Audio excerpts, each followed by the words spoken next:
吴王，我们在坟场发现了他的身影。哦，那家伙终于敢现身了。哼，不怕死吗？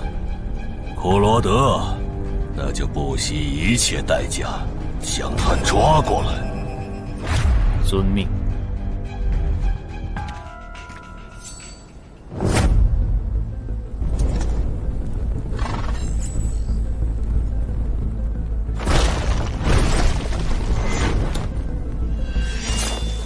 是不是打败你，才会放过我？那看来是没谈拢了。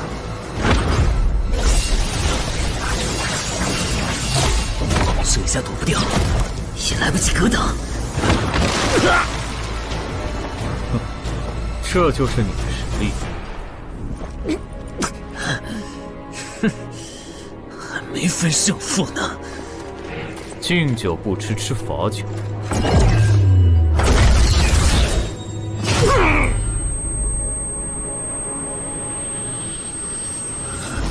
认输吧。做梦。王不灵。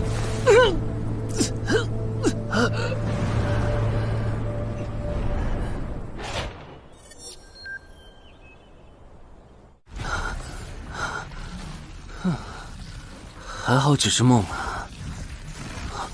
等等，啊！这地下室入口竟然真的烧到我家里来了！2030年，世界各地相继出现地下城入口，入口无法被破坏，但攻略地下城可以使其关闭。如果未能在规定期限内攻陷地下城，那么该地下城入口将翻转，地下城内的怪物将涌入这边的世界。冒险者周刊报道显示，步入地下城并存活的人类将成为冒险者，人均1000万富豪。对普通人来说，冒险者就是一步登天的门票。所以你过去3年的冒险家生涯，为你赚取了超5亿美刀的财富。当然，对于刚刚成为传说级冒险家的我来说，这只是个开始。但少有人知道，每一位高等级冒险者的背后，都有许多普通冒险者和无辜平民的牺牲，而我们的主人公陈海，恰好是知晓这一秘辛的少数人。你还真是给我出了个大难题啊！能让人一夜暴富的地下城，可对我来说也没啥用啊，毕竟我又不缺钱，而且我记得地下城的死亡率好像很高，搞不好我会死啊。要不把它上交给官方冒险者协会算了。谋杀岛慢，但放这也不是事啊。这样，我先瞅瞅这地下城啥类型，要是死亡率低，我就自己搞定；真搞不定的话，再搬家，然后报警。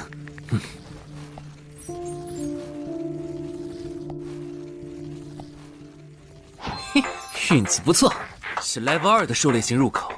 地下城入口的等级可以靠入口的规模判断。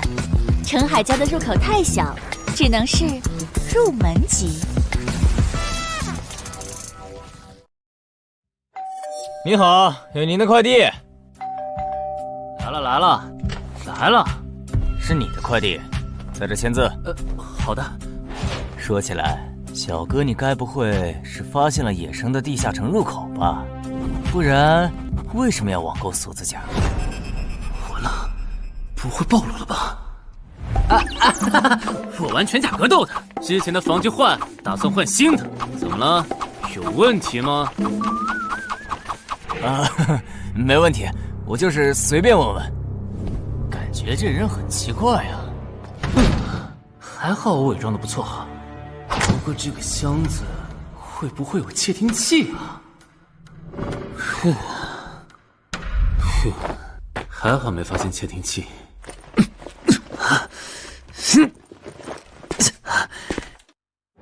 有点重，还有胸口也有一点点闷。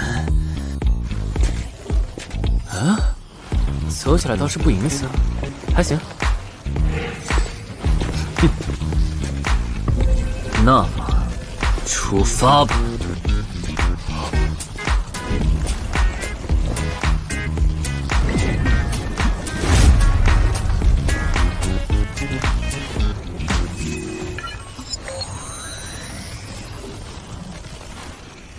啊，不是地穴地形吗？那看来我的首战对手大概率是豺狼人了。讨厌，这套锁子甲没白买。说起来，新人进入地下城后会激活冒险者面板，我的呢？来了。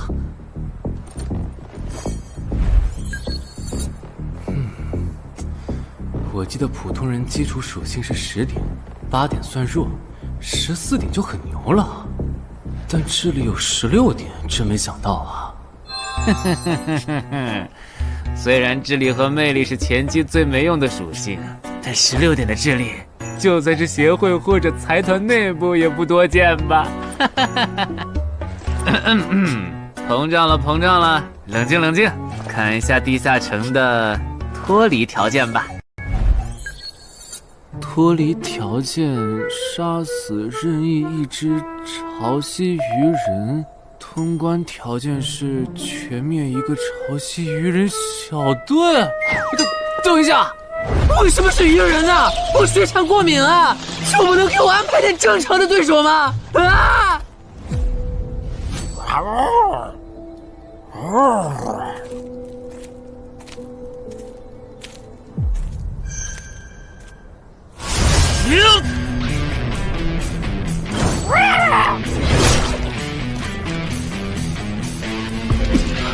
不是吧，这都被躲过去了。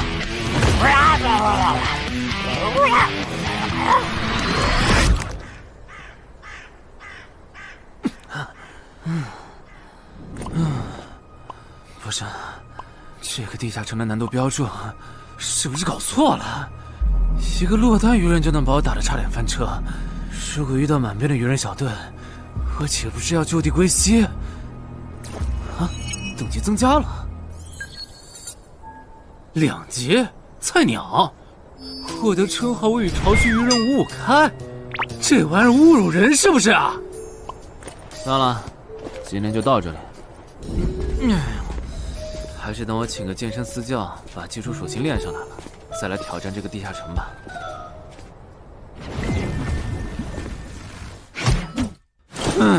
累死我了，半年的运动量都干出来了。又咋了？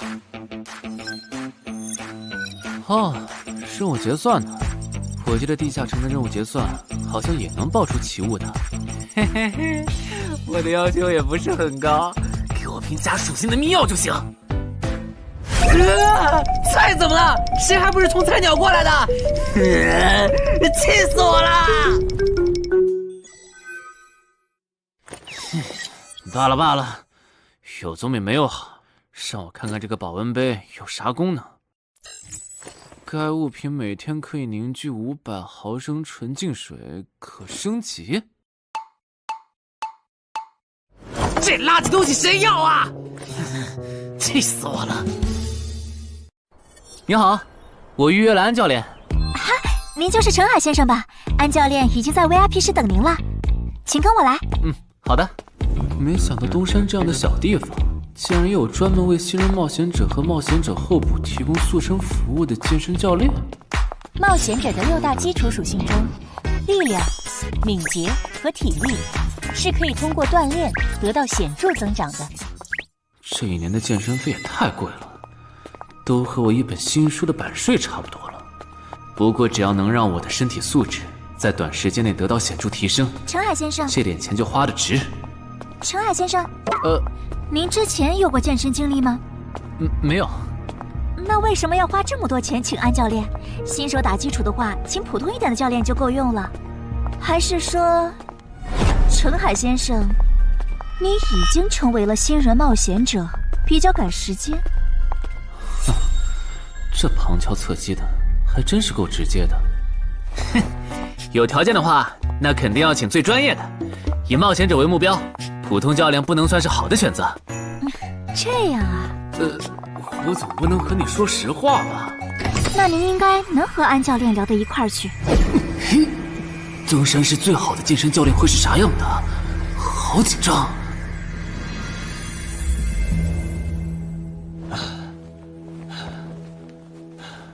啊！和我预想的完全不一样，我还以为会是个肌肉兄弟，结果到头来，这不是个小白脸吗？我的课程这么贵，竟然也能预约得出去？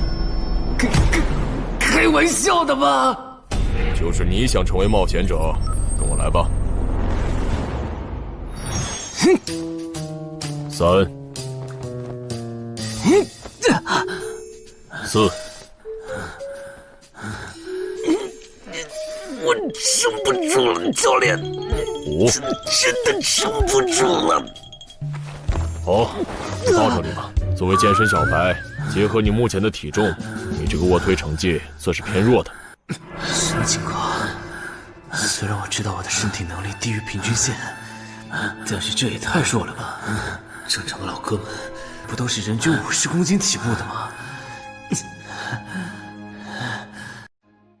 陈海先生的基础有点差呢，35公斤的极限数值换算到冒险者面板上的力量属性，应该只有9吧。普通人的力量、体能和敏捷数值是相对平均的，不会偏差太多。他现在这个状况，要在1个月的时间里变成冒险者，几乎不可能。那一般要多久？这个看你，如果天天练的话，差不多1个季度就能达到3个11了，就是比普通人略强。明白了。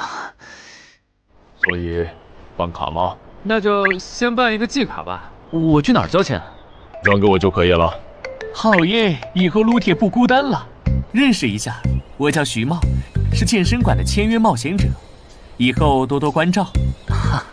我叫陈海，畅销书作家，您也多关照。说起来，一般只有家境很好或者跟协会签了长期合约的冒险者，才会找安教练这样的专业教练。因为我不缺钱呀，我写畅销书赚的钱，在东山又花不完。既然以冒险者为目标，那肯定就要找最好的教练，打最牢固的基础。原来如此，我还以为你发现了野生的地下城入口，并且已经成为冒险者了呢。作为前辈，我得教你一些冒险者之间才流通的基础常识，免得你以后被人坑了。冒险者首次下地下城时，表现好能得个称号，带不带都行。要是带了会有加成，但也会被其他冒险者盯着。有些专找低等级地下城入口的猎人，就爱顶着称号在可疑的人边上晃悠。要是被怀疑的人被称号吸引，表现不自然，那猎人就知道这人是冒险者了。接着只要跟着他，就能找到野生地下城入口。啊，这样吗？真是学到了。没啥反应，看来他真不是冒险者，就是个有点钱想当冒险者的弱鸡作家，那就没价值了。幸亏我先和抄袭人5开这个称号太丢人了，没装上，不然今天肯定暴露了。安哥那边应该已经快拟完你的健身合同了，咱们过去吧。好的。国内有名的畅销书作者，还是专门写冒险者题材的。怪不得他有财力和动机买我的课。而且他对课程的学期也没有明确要求，不像是发现了野生的地下城入口需要快速通关的样子。确实，程海是冒险者，或者他发现了野生的地下城入口的概率确实很低。这样，如果徐茂带着他回来的时候，他的注意力没有放在我的头顶，那就走正常流程吧。如果他有异常，那就不怪我了。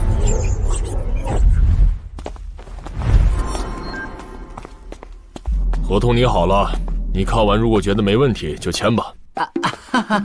好的。喂，不是吧？连健身馆的3A 级教练也……这边。那小子刚才看我的时候表情正常，看上去不像是刚发现地下城入口的小白。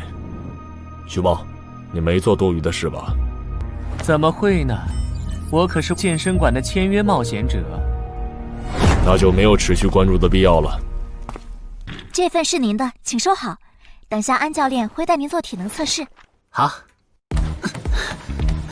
行吧。和我判断的差不多，你的体能也偏弱。接下来的1周，我们主要做力量和体能塑造。明天上午10点来健身馆找我，早饭别吃太油的。没想到国内规模最大的健身机构，竟然会依靠对新人冒险者和冒险者候补的身体塑造业务来钓鱼。如果我今天的演技再差一点，就要被他们吃干抹净了。恐怕全国各地……等等，这样看，所有和冒险者沾边的服务应该都有坑，包括我买的锁子甲。还好我当时觉得在同一家店购买防具和兵器的行为有点不打自招，不然网购锁子甲的时候就暴露了。看来我还是低估了冒险者这个职业的潜在风险。得调整一下计划了。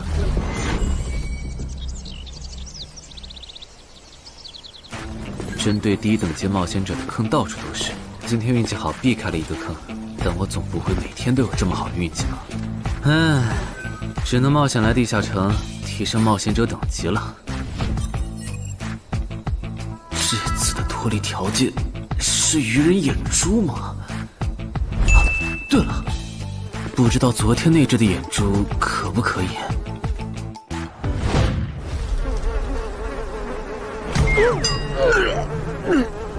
早都被啃光了呀！看来这附近有类似野狗的生物。不过好在眼珠还在。好耶！今天可以不用战斗了，等下只要记录一下这地下城的地形。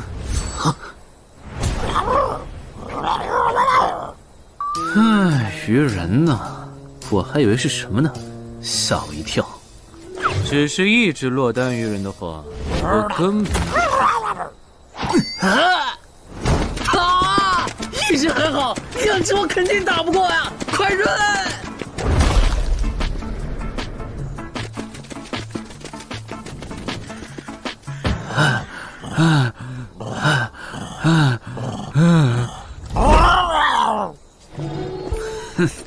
没发现吗？你和你的同伴跑散了。现在换我来进攻了。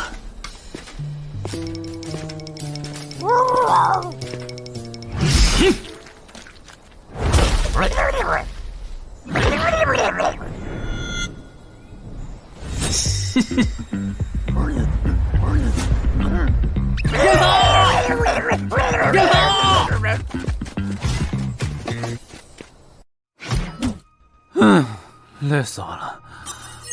不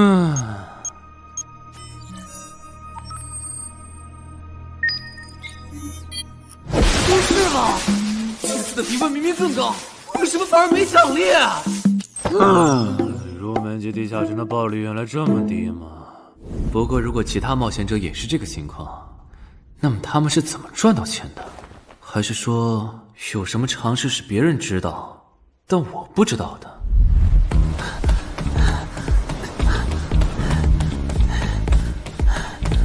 我外出的这几天，他都是这个训练强度。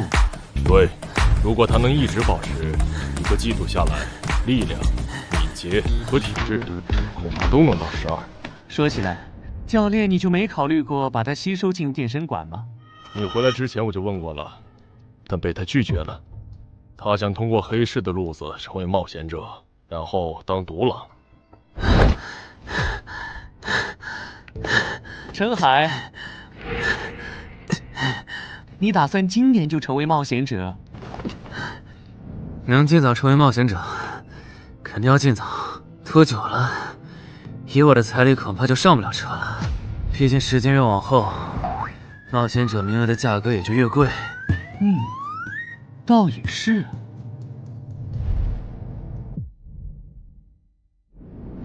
算上前天安教练的招揽，我大概可以肯定，徐茂和安教练已经排除了我拥有入门级地下城入口的可能了。接下来可以找一个合适的时机。发什么呆呢？在想事情？没，可能是太累了，有点走神。对了，截止到现在，你的前期投入都赚回来了吗？还早着呢，照现在这进度，起码得等我到11级才有可能回本。为什么是11级以后？因为1到5级的冒险者挺好混的，有老手带着，完成任务就能撤退，死亡率极低。没想法的就可以这么混等级。而6到10级后，任务变难了，怪物的情报就值钱了。上阶段的混子在这阶段就去收集情报，死亡率虽然变高了，但还能接着混。只有到了11级，地下城的难度提升到混都没法混的时候，才是我这种冒险者开始盈利的时候。这个阶段的冒险者对实力的提升最为迫切。装备、奇物、技能书，一切能提高生存率的东西，都能卖出很高的价格。不是，我不明白，11级后的地下城那么危险，为啥6到10级的冒险者不提前准备？不提升有很多原因，一是官方不管民间冒险者攻略地下城的事，好多冒险者到11级就想退回去过正常日子了；二是地下城的东西只能让一小部分冒险者在精英地下城混下去。11到15级赚得多，但风险也大，而6到10级，有人光靠收集情报和做后勤就能回本了，所以他们也就没必要冒着生命风险去11到15级这个阶段打拼了。原来如此，所以冒险者在6级，不，在更早前就已经完成分流了。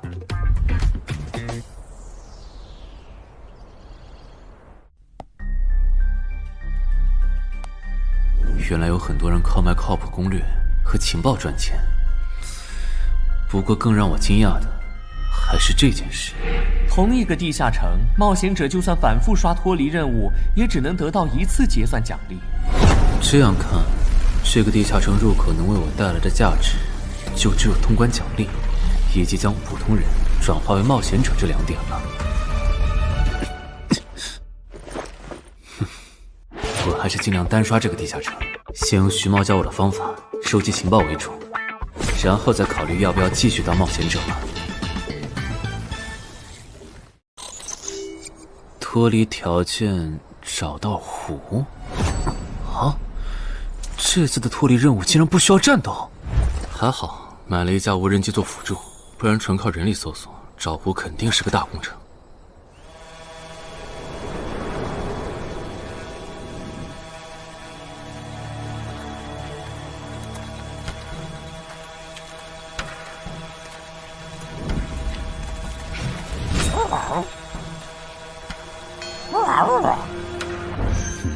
这是什么？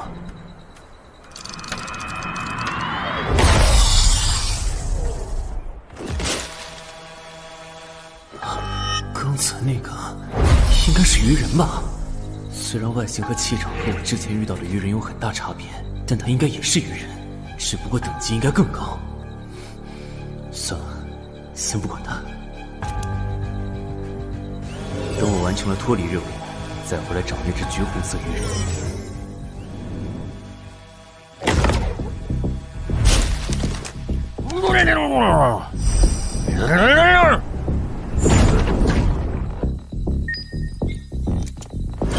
找到了。哼，怪不得森林地形的地下城会刷出鱼人这种怪物，原来森林深处藏着一个这么大的湖吗？这样的话，脱离任务就算完成了，不用和鱼人接触可真好啊。接下来，是那只橘红色的特殊鱼人。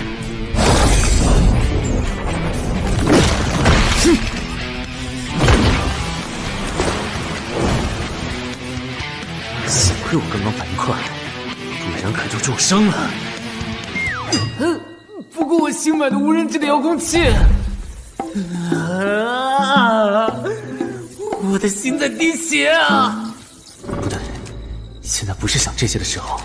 这只鱼人的速度太快了，我必须慎重对待。啊！1只、2只、3只、4……哼！好好险！如果不是穿了锁子甲，我这条胳膊估计就废了。这家伙，真的是新手级冒险者会遇到的对手吗？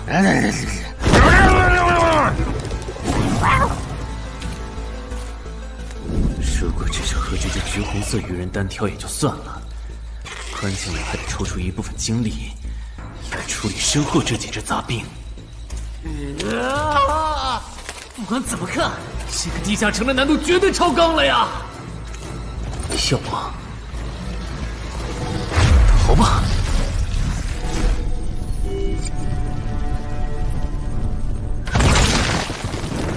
我说玄岁，你这样很像是在虐尸出气。有吗？归根结底，还不是这只哥布林太弱了，扛不下我的拳头。能扛住才怪呢！你这样的怪物在入门级地下城里，怎么可能会遇到对手吗？有的哦。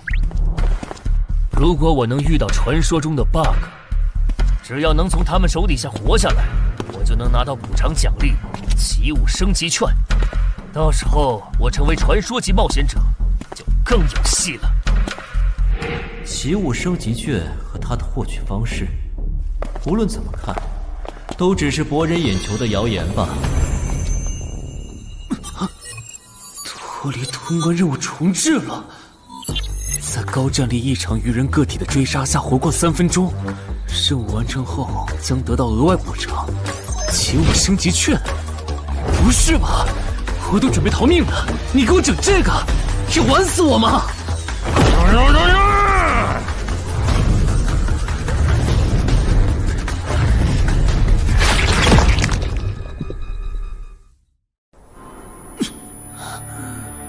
我这算是逼上绝路了吧？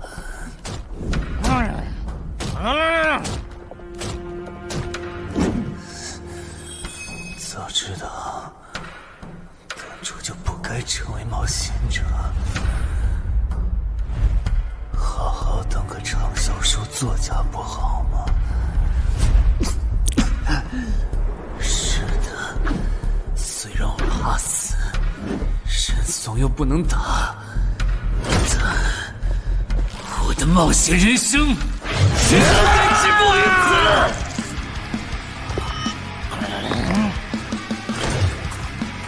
想想，我现在还有什么牌？我现在还能打出什么牌？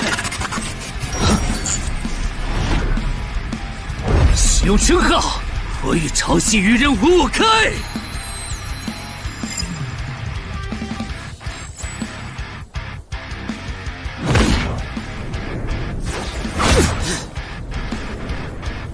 身体变轻盈，力量也变强了一点。不止如此，这些鱼人的动作也变得迟缓了许多。我的动态视力也加强了吗？能行，现在的我能行。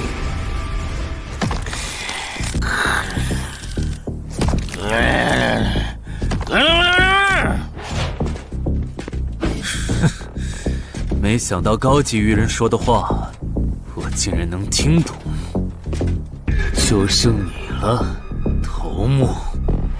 我是干掉了这只下级士兵，别再得意忘形了啦！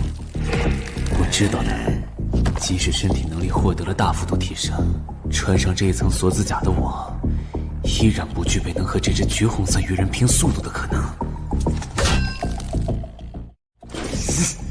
机会只有一次，对方的进攻方式、路线和目标都已确定，我要做的就是舍弃头部的防御，用它做诱饵，争取到一次以伤换伤，重创对方的机会。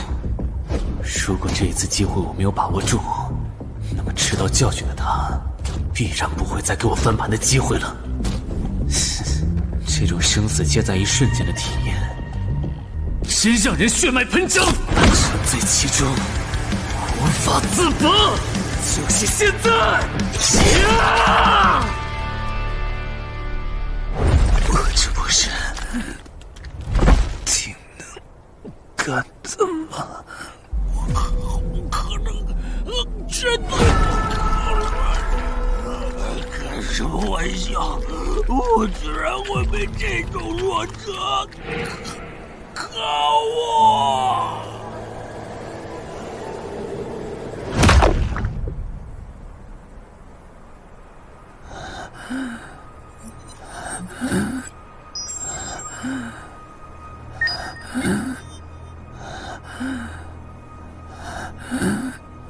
这下总不能还判定我是菜鸟了吧？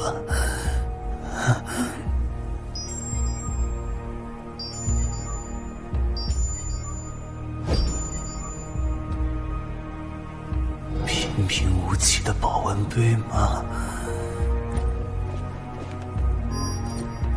对，平平无奇保温杯。使用起物升级券。啊！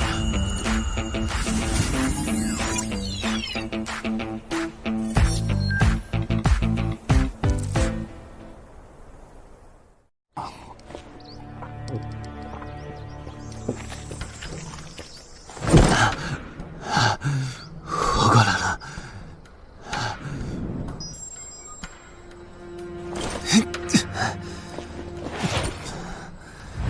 已经愈合了。冒险者面板，冒险者等级竟然提升了，不过还是菜鸟。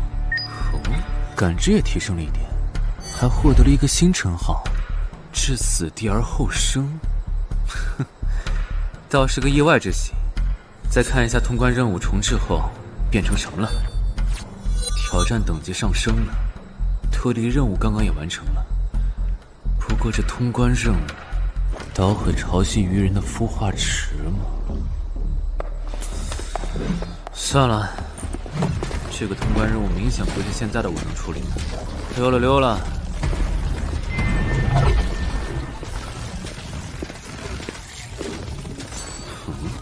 是错觉吗？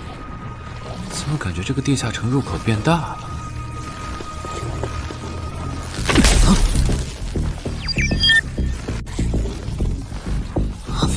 等级不足，这个地下城升级了。这么看来，我刚才完成的脱离任务，既是来自更高等级的地下城，怪不得任务难度提升了那么多，脱离任务掉落的奖励这么丰厚。隐藏之眼，我没记错的话，论坛上有个大佬，好像一直在强调这个东西的稀有性和重要性来着。哼，那必须要转职啊！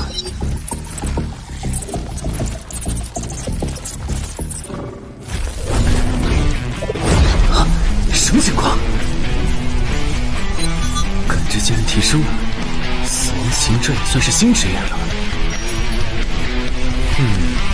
越接近死亡的话，属性点提升就越大，可以1至4点。啊，刚刚是啥玩意儿？我家？这就是感知16以后的世界吗？即使闭上双眼，我的大脑依旧能够准确勾勒出客厅每一角。真不敢想象，20点感知的人类眼中的世界又会是什么样子。说起来，我与潮汐鱼人555开这个称号的效果，刚刚在地下城已经体验过了。这个至死地而后生的称号，效果又会是什么呢？被逼入绝境以后，就能得到力量、敏捷、感知，每个加4点的加成。这个称号的触发条件和死亡行者的触发条件差不多哎。等等，也就是说，死亡行者搭配至死地而后生，极端条件下可以给我带来8力量、8敏捷、9感知的提升。哈哈哈哈哈！这也太超模了吧！胆子再大一点，以后遇到打不过的敌人，我完全可以靠自残触发效果让属性提升。等干掉敌人以后，再用稀奇古怪的回血药水把状态拉回来。而且回血药水的用处也不止于此，有了它，我再也不用担心健身过度肌肉拉伤了。反正每天都能回一次血，完全可以想怎么练就怎么练。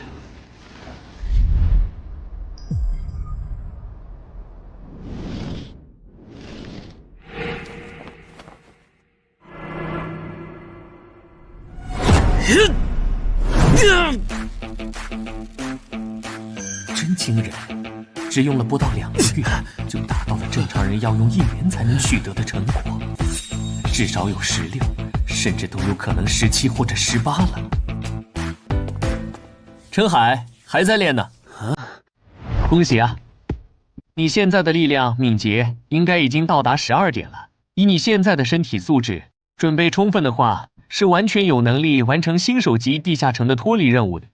真的不考虑加入健身馆，成为这边的签约冒险者吗？我可不想当一个会被合约束缚的冒险者。那真是太可惜了，我还以为能和你成为同事，以后一起攻略地下城呢。不是同事，也能一起攻略地下城啊。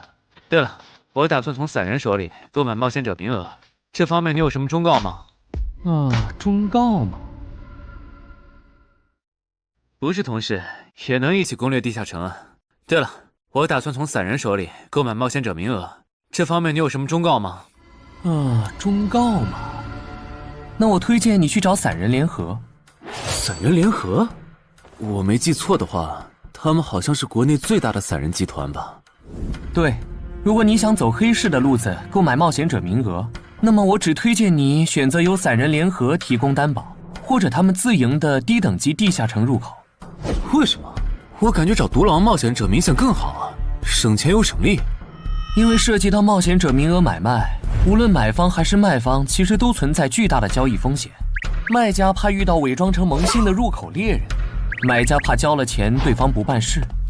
但有散人联合的介入就不一样了，虽然他们的佣金很高，但是作为冒险者资格、地下城相关产出生意的龙头，他们为买卖双方提供的契约书还是很值得信赖的。原来如此。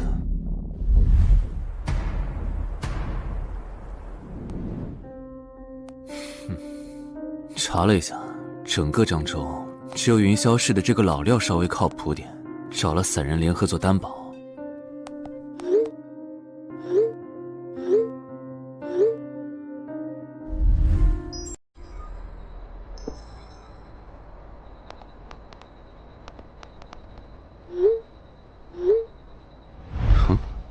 这边，云霄老司机，没错，你就是爱写作的东山市民吧？你好，就差你了，快跟我来。签完契约书以后，我好带你们去地下城。好了，契约的内容分3项：一，交易完成前尾款钱我方承担；二，双方都不能做出违反安全协议的行为；三，不能向任何人暴露此地下城入口的具体位置。诸位对契约内容有疑问吗？没有。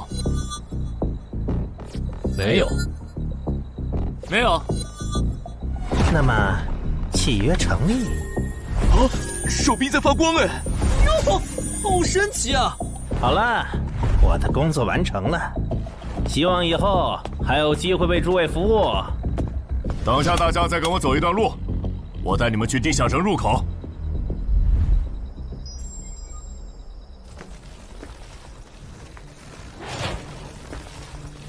这个地下城入口的位置确实隐蔽，难怪没有被官方和云霄市的资本发现。好了，大家排好队，按顺序进入。我先走一步，给大家带路。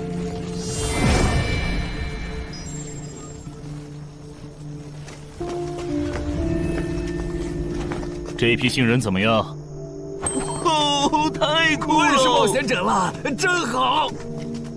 还行，没有看起来像刺头的。那就好，等会儿记得我们之前说的。卖家原来有2位吗？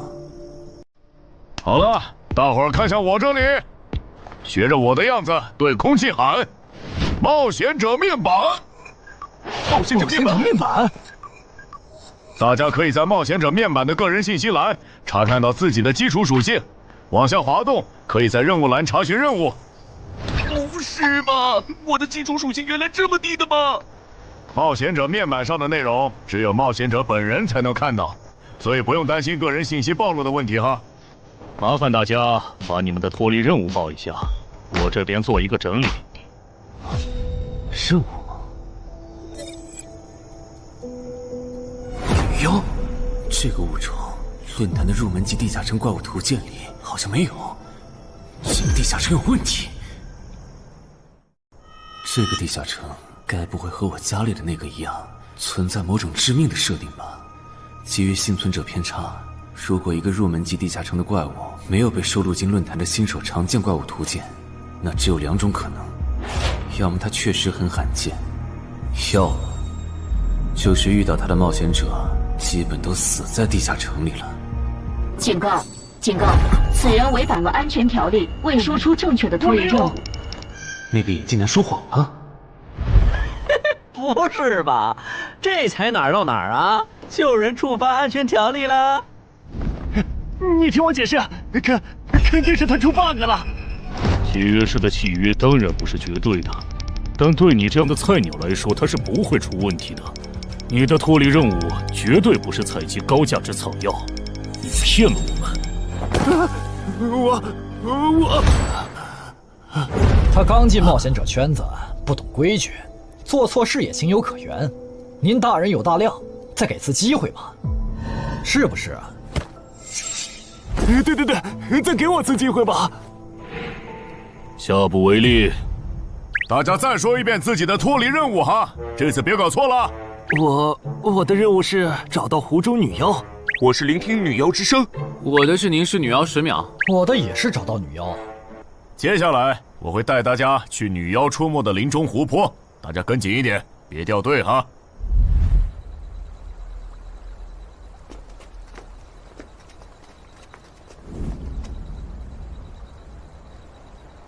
冒险者面板。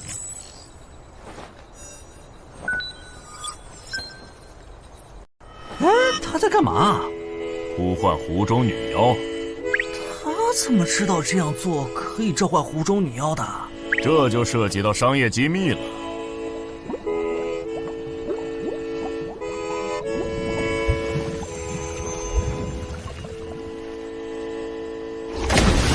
女妖出来了！我的脱离任务完成了，我的也完成了。8、9、10。大家把耳塞戴一下，女妖马上就要唱歌了。不戴的话会怎么样？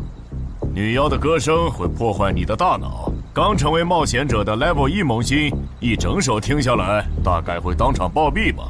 什么？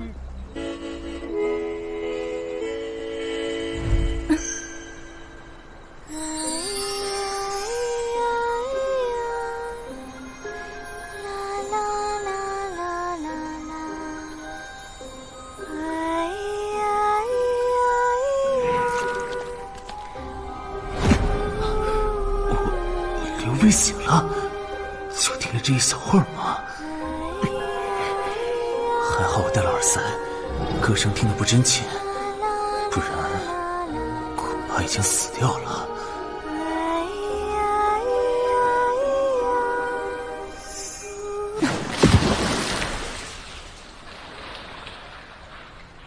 大家的脱离任务都完成了吗？都做完了，那咱们就原路折返回去了哈。搞笑，让我们原路返回？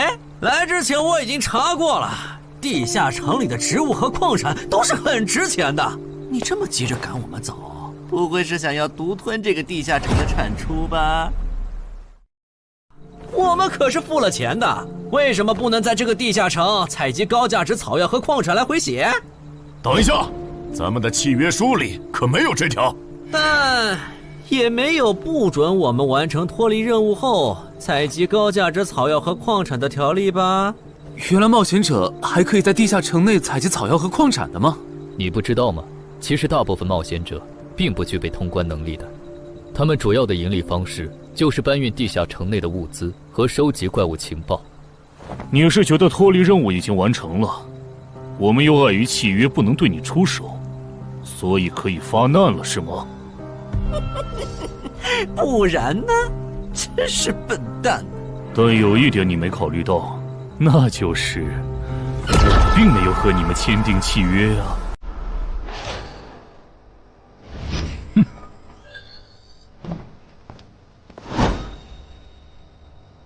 你们两个什么意思？没什么，单纯看不惯而已。我觉得这位朋友的理由其实挺合理的，只是一些药草和矿产，没必要那么计较吧。但是基于契约文书第1条的话，如果有人死亡，我们就拿不到尾款。你可以保护我们啊，作为回报，我们可以将采集到的一部分物资分给你。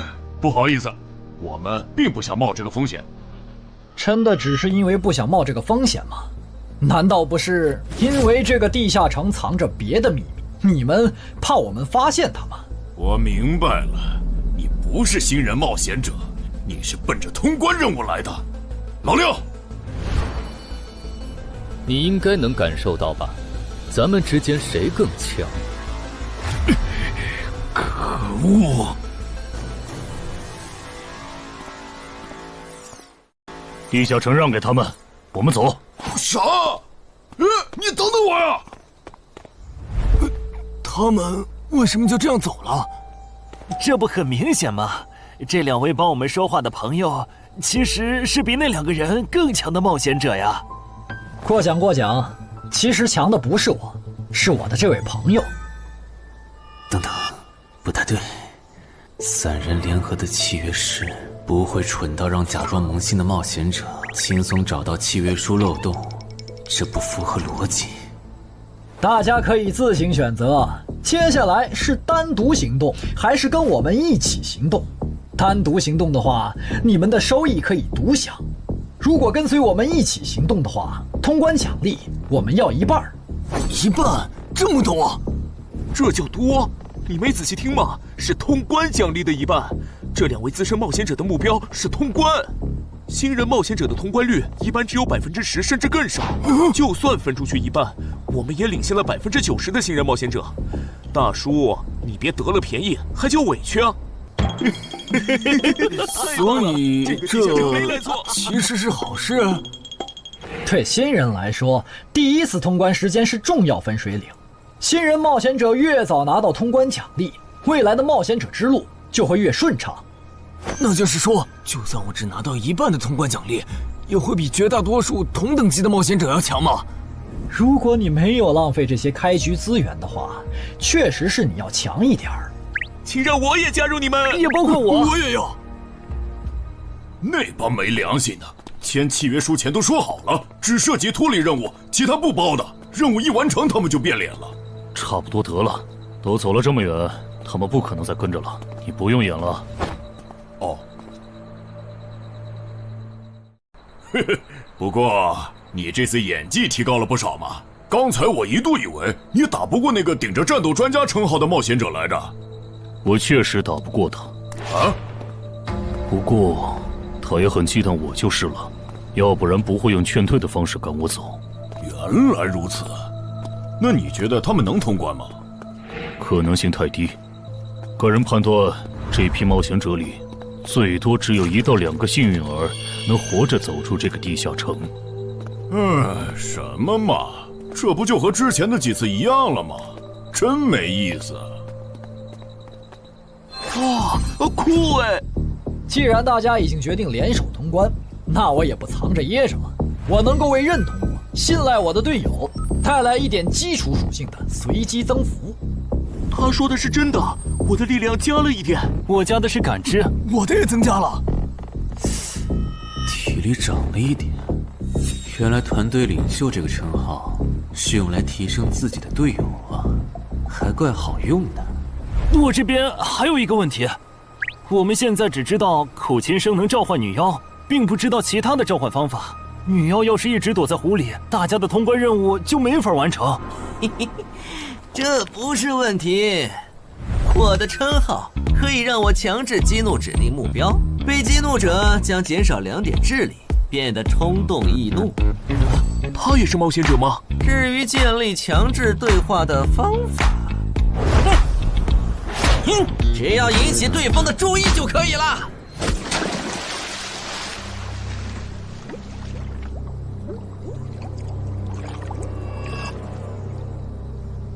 蠢货，你过来呀！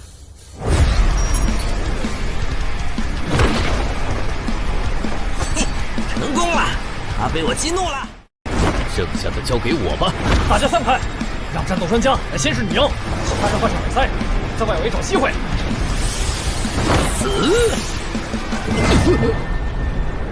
超过去！开什么玩笑？竟然是灵体！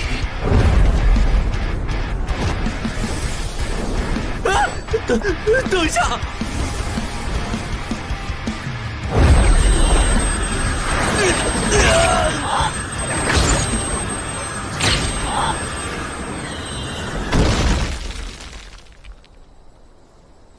还好有2-3，只是鼻子出血。不是吧？这个女妖原来是个妖魂。娘，有把握吗？有，但是会比较费时间。上一个地下城刷出来的僧侣之拳应该会有效，但熟练度还没上去，打起来会很慢。慢就慢了，这只女妖应该没有其他攻击手段，对我们的威胁很小。我有预感，这个地下城的通关奖励会非常丰厚。哼，愚蠢的选择。等等，你先别走。不是吧？10万个人里都不一定能出一个的感知16点的人，竟然让我……你为什么觉得他们的选择是有问题的？使用称号，他们当我不存在，真晦气。喂，你搁这对空气自言自语什么呢？不是，我刚才……不是没人吗？幻觉吗？有东西过来了！什么东西？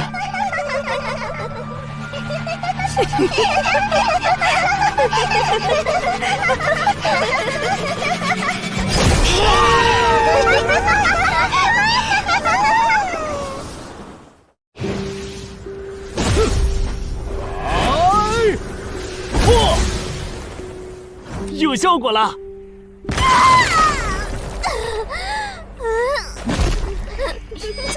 什么声音？我们搞错了，这个地下城不止一个女妖，那2个卖家没安好心。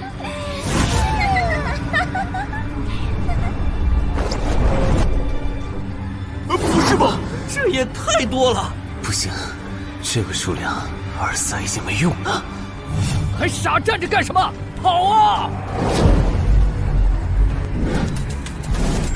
为什么总是让我遇到这种事？天河子爷那时候是，现在还是。看在你老婆和女儿的份上，我觉得应该放过你。谁叫我最喜欢看别人抱憾终身，活在憎恨和痛苦中的样子呢？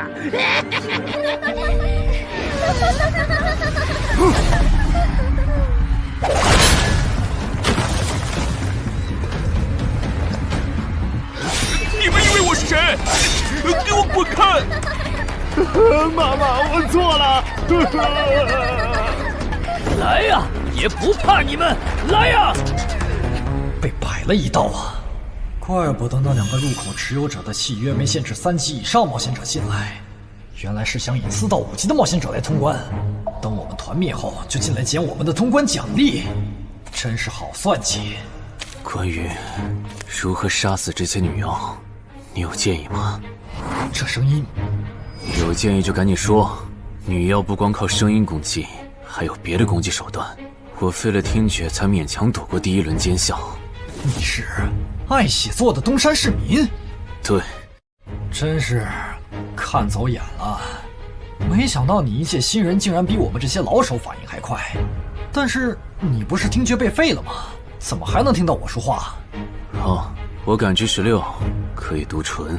原来如此，这个地下城我认为是无解的。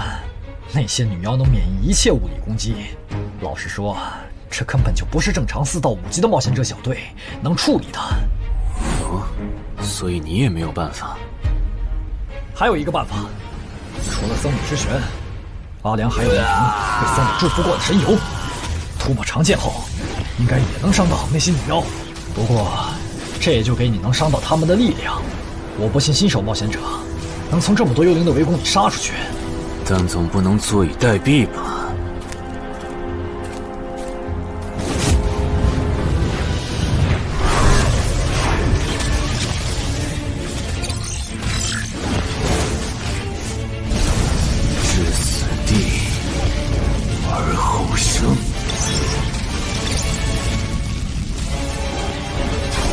听到吗？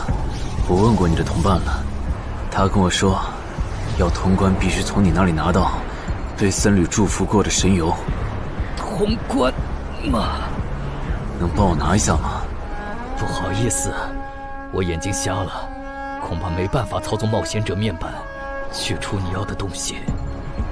这样吗？不过我还有一个办法可以让你得到它。什么办法？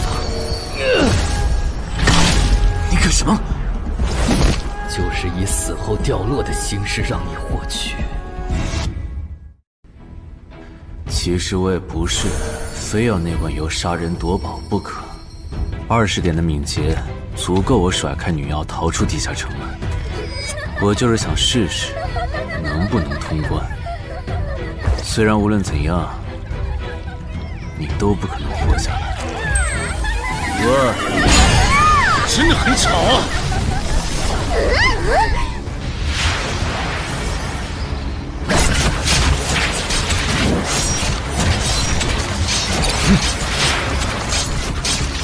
对邪恶生物伤害加比0.5，那么开始反击吧！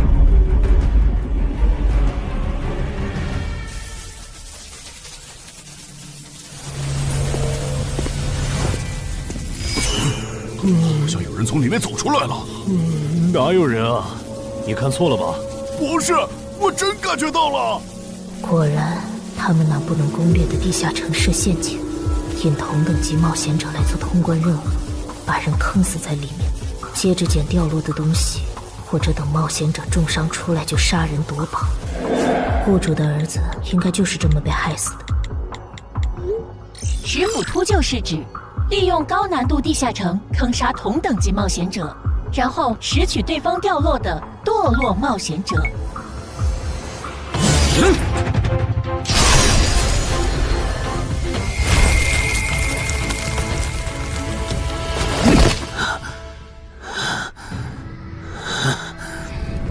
好险！如果再多几只女妖，我恐怕就要被逼出回血药水这个顶牌了。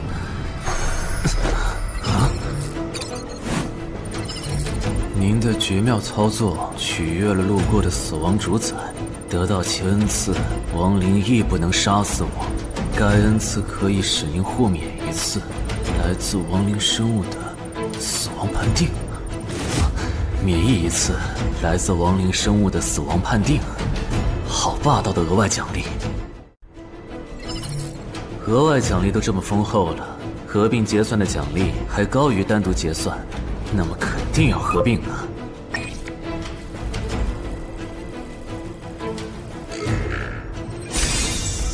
哼，果然，除了稀有级奇物和新称号以外，还给我报了2个专属技能。这个地下城的奖励太丰厚了，难怪它的难度如此超标。爱写作的东山市民，你还活着吗？怎么没声音了？哼，差点把他给忘了。你现在感觉如何？能站起来吗？有点难。那只能扶着你了。其他人是不是都死了？胖子、四眼、大叔，还有你的2位同伴，都死了。你应该不是第一次进入地下城吧？哼，我还以为你不会主动说破呢。如果我说我能保守秘密，并将我得到的奖励作为酬劳全部送给你，你能不能不灭我的口？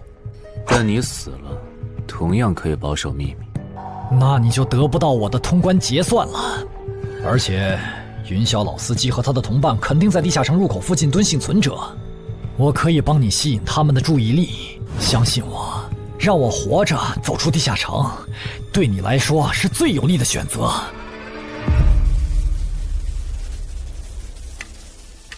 看到了吗？这才是真有人出来了。哎呀，刚才那次算我看错行了吧？等等，地下城在坍缩，他们通关了。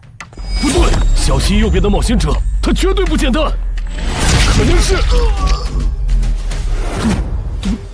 狼。先干掉一个弱的，接下来到你了。东山市民，你好大的胆子！不是吧，不是吧？不会真有人觉得自己坑完人不会被报复吧？呵呵，这么霸道的吗？闭嘴！哎呀，我好怕呀！你这家伙，找死！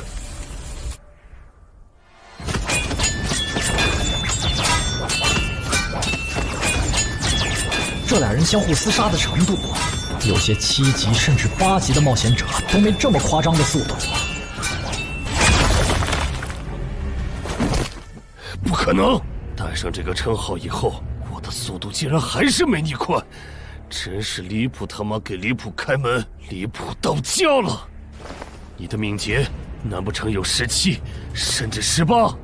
可，你猜？冒险者面板！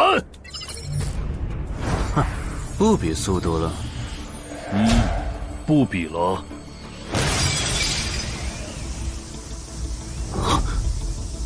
这本来是为那个战斗专家准备的，不过给你也没差了。来好好感受一下我从黑市高价购买的变种蜘蛛毒素吧！什么嘛！你这毒抗完全不行啊，比普通人还差！连反击的力气都没有了吗？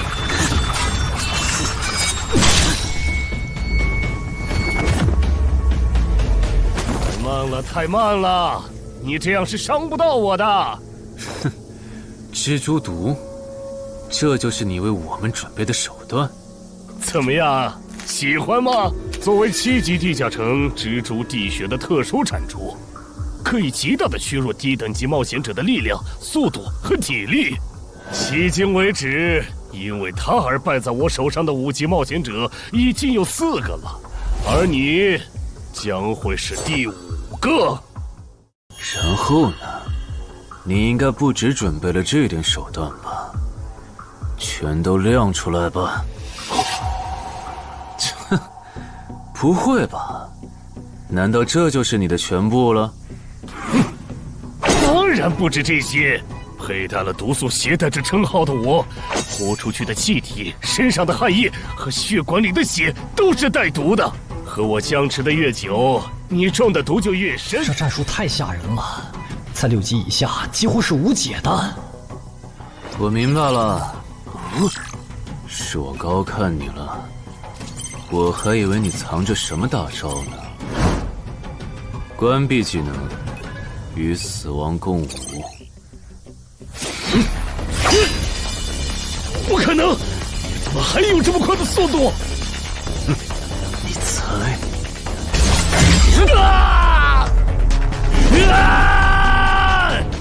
别太得意了！太慢了，太慢了！你这样可是伤不到我的。不可能，绝对不可能！你明明只是个独狼，怎么可能比杀了大量5级冒险者的我还强？没什么不可能的，在舒适区里泡着的你，永远也看不到与死亡同行之人所看到的风景。但是，溺死的往往都是会水的，散人只有劣势更弱小的散人，才能积攒出大量的财力和武力。我的路才是正确的。对普通人来说，或许你才是对的。不过，在我看来，与死亡同行之人，如果走到了极致的话，未必不能超越死亡。不是吧？那么强的人，竟然这么轻易的被……啊！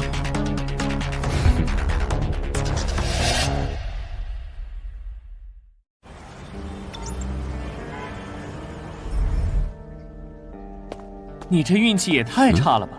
啊，徐茂，你怎么来了？来看你啊！第一次进地下城就遇到了能免疫物理攻击的怪物，好不容易通了关，还被师傅秃鹫堵门。不过也多亏了这次经历，让我得到了置死地而后生这个称号。也是，还算幸运。那些传说级冒险者，哪个没在5级以前越级挑战过对手呢？对了，个人建议不要让别人知道你的主要称号，情报泄露是很致命的。冒险者要防的不只是地下城的怪物。原来如此，学到了。虽然女妖之森的入口持有者，官方说是被另一个幸存者杀了，但我查过，那人主要称号侧重团体战斗，单人作战能力没强到能杀掉2个石斧秃鹫，所以怎么了？我脸上有什么东西吗？没什么，我只是突然想起来，高教练月底就要回东山了。你这边养好伤以后，记得回健身馆报道。关于你的塑身计划，要进入第2阶段了。好的。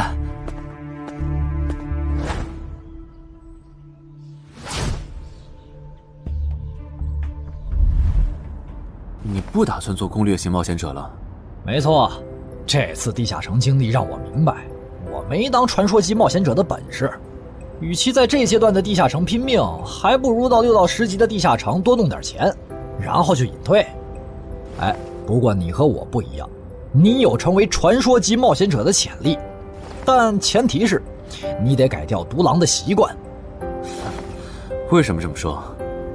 独狼玩法在10级前的地下城能提高任务结算评分，多拿奇物、称号和技能，但11级到15级的地下城难度大增，光靠个人根本过不去。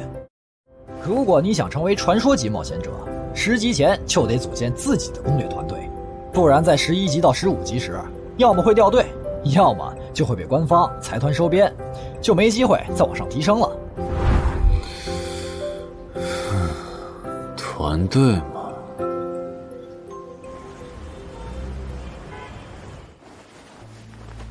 害死我儿子的秃鹫们已经死了，杀死他们的人就在这2名幸存者之间。你认为谁才是帮我儿子报仇的恩人？他。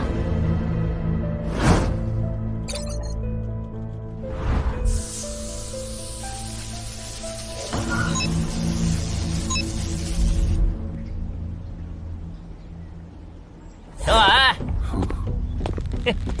你就是女妖之森的通关者陈海吧？我们对你在女妖之森得到的通关掉落很感兴趣，你开个价吧。不卖。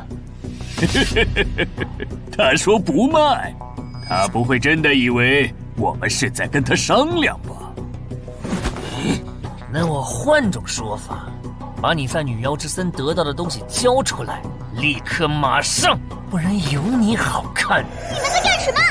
不许骚扰我们医院的病人，走开！烦人的家伙来了，哥，我们走。切，真晦气。下次他们再来骚扰你，你就来找我。我哥哥是10级冒险者，他们不敢惹我。谢谢。不，该说谢谢的人是我。我的好朋友死在了女妖之森，你和王先生攻略了这个地下城，还铲除了用它钓鱼害人的秃鹫。原来还有这么一层关系啊！我和我死去朋友的家人都很感激你。总之，这是地下城暴走后的随机拉人现象。怎么还会拉我呢？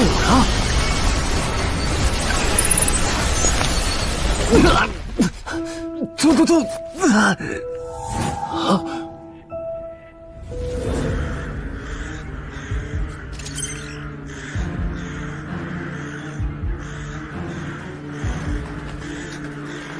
大家不要惊慌，我们只是被拉入了翻转后的入门级地下城。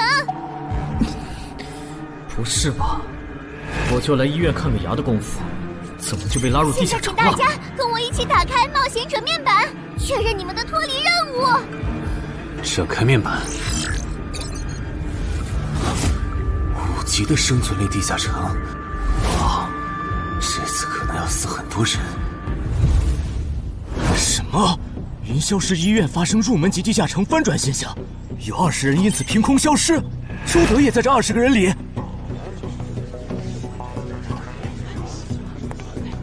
情况如何？失踪人员名单已经整理出来了。被卷入地下城的一般民众有17人，冒险者3人。我们还找到了失控的地下城入口。不过什么？你的脱离任务和通关任务是什么？消灭10具骷髅士兵，存活1小时。你的呢？我的也是。那看来大家都一样。老弟，咱们的脱离任务难度和他们的不一样啊。还有那个叫陈海的小子也被拉进了这个地下城。正常，生存类地下城的脱离任务是根据挑战者实力的强弱划分的。至于那个叫陈海的，等咱们做完了脱离任务再去找他。那个，大家听我说，这个地下城非常危险，请大家捡起地上的兵器，3到5个人为一组，凑齐脱离条件以后，尽快离开吧。完成脱离任务以后赶紧离开？你算老几啊？在这指挥本大爷？说不定是人家想把咱们忽悠走了以后，独吞地下城的宝藏呢。不是，这个地下城真的很危险。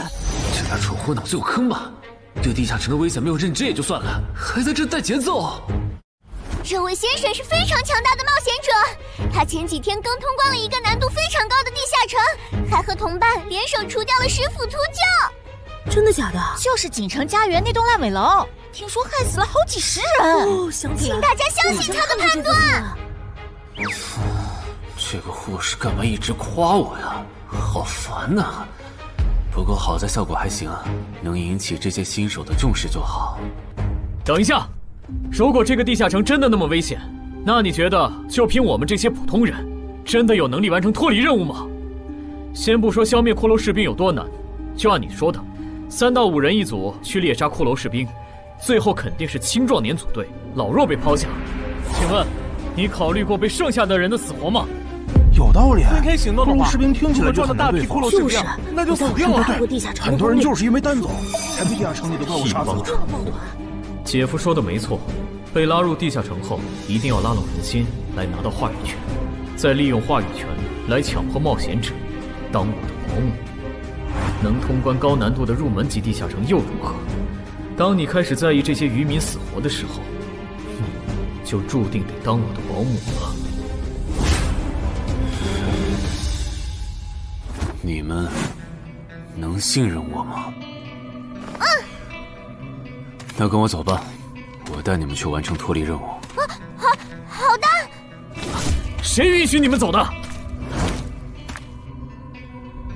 作为在场唯一一个有地下城攻略经验的冒险者，你难道不应该留下来保护我们吗？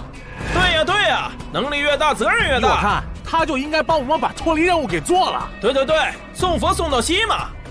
第一，我不是官方冒险者，我没有义务来保护你们的安全。第二，不要对我道德绑架，不然我真的不介意走之前打断你的腿，把你留在这里自生自灭。这人怎么这样啊？保护老弱不是最基本的道德吗？活该他不是官方冒险者，看来道德品质不过关。你们干嘛去？我觉得那个人说的很对，既然通关任务是存活1小时，那肯定是越往后越危险。对普通人来说，早点完成脱离任务离开这儿才是最优解。切，不走留着被你们道德绑架，免费当保镖吗？我们又不是傻子。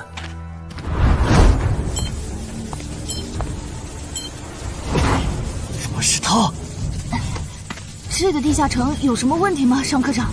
这个地下城最大的问题在于，接下来的1个小时，能有几个人活着走出来？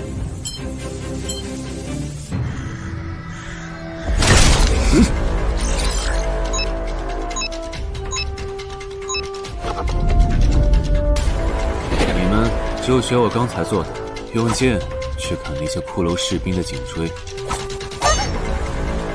那你呢？又来了！我嘛，就用我的老火箭和他们练练。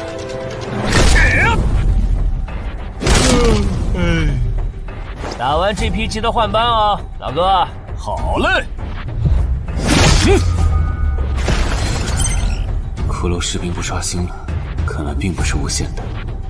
好消息是新人的压力小了，坏消息是我这样的老手完成任务更难了。这周围的骷髅士兵被咱们刷光了，换地方吧。好。受伤的人往后退，剩下的2人一组，交替清理从地里爬出来的骷髅士兵。再战40分钟，大家就可以回家了。好。亏我之前以为当冒险者有多难，结果就这儿啊！是啊，这些骷髅根本就没有那个老手渲染的那么危险。等这次结束，你也是个有名的冒险者。这些骷髅虽然弱，可不代表这地下城难度低。正相反，骷髅越弱，越说明地下城有极厉害的 BOSS。更让我烦的是，这地下城怪物也太少了。虽然我以老弱不宜参战为由，劝退了近半的冒险者，但是分到我这的怪物才4个。最后10分钟，这地下城难度肯定飙升。要是接下来10分钟都没有新的骷髅士兵刷出来，我就得自己想法子凑够剩下的6个骷髅士兵了。脱离任务做完了。嗯。你呢？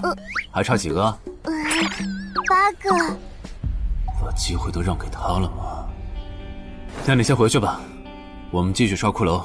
等做完脱离任务以后，咱们3个在外面集合。10年来没有一个人通关。不止如此，这个地下城的幸存者们也非常奇怪，几乎所有的都是新人。怎么会有这么奇怪的地下城？正常不都是冒险者越强大，生存率越高吗？因为这个地下城有一个被称为强者坟墓的机制。同样的脱离任务，新人的难度只有老手的1/10。当新人完成脱离任务离开的时候，实力远超冒险者的地下城 BOSS 会主动追杀冒险者。好多老手都栽在这机制上。朱德，快点察觉到，这个地下城的本质是谁最先完成脱离任务，谁才能活下来的竞速比赛。好心的冒险者哥哥，护士姐姐，再见。拜拜。再见。等下遇到的骷髅士兵，我多分给你一点。你先完成脱离任务，和他在外面会合。好的。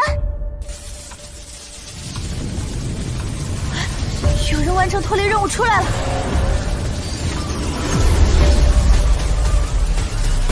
怎么是小孩子？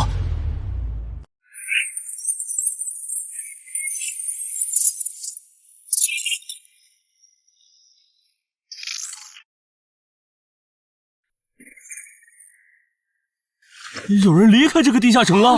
这个第2阶段是什么意思？原来是这么回事吗？这个地下城的本质是竞速。吕明、王志勇，你们2个跟我来。老弟，有个人完成脱离任务离开了，是不是那个叫陈海的人呢？不可能，先不说他还带着2个累赘，光冒险者们要杀的100个骷髅士兵就不好找。那会是谁呢？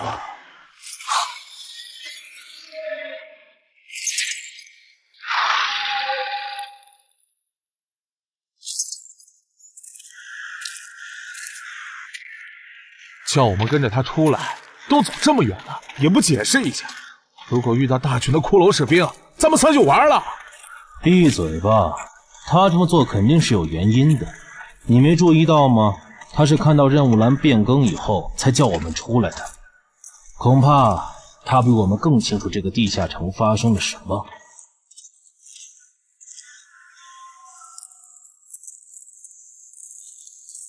准备战斗！他们3怎么走得这么像咱们不管？周德当初就不该气走那个冒险者。脱离了。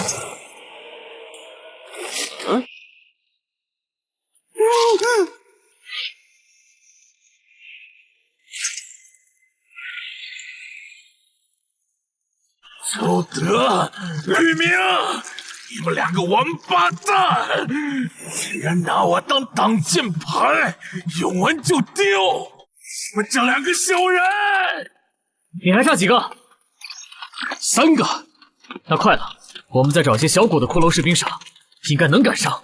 儿子，不对劲，幸存者的数量在减少，营地那边出事了。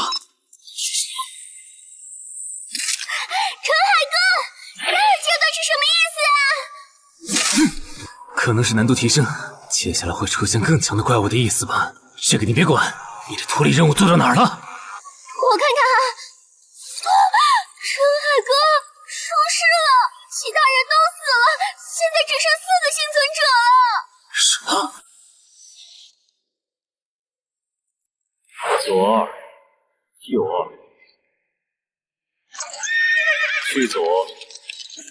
都说了，是这个地下城的 BOSS 降临了，要想活命必须就地折返，在 BOSS 找到我们之前完成脱离任务。别开玩笑了，就咱们2个人，怎么可能在那么多骷髅士兵的围攻下完成脱离任务？王之勇在的时候都做不到。听不懂人话吗？我们已经没有时间去找骷髅士兵了。来场，右2。剑锋，救我！你好了吗？马上！陈海哥，好了。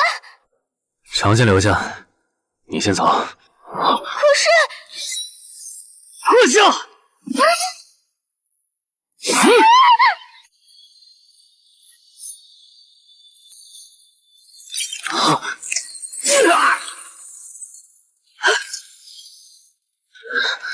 好强！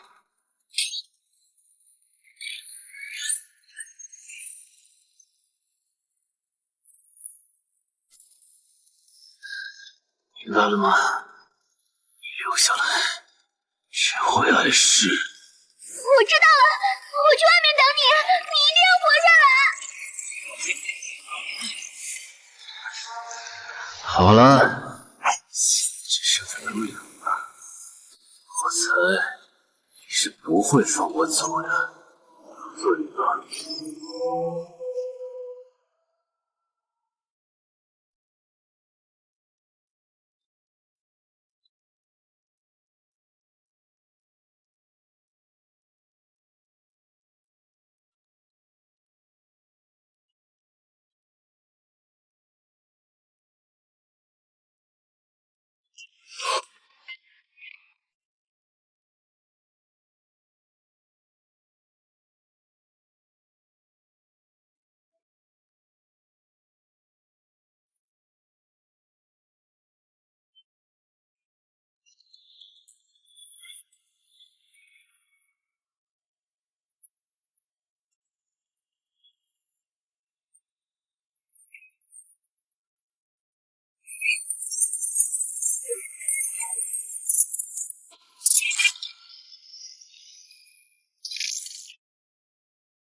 是护士姐姐，里面还有幸存者吗？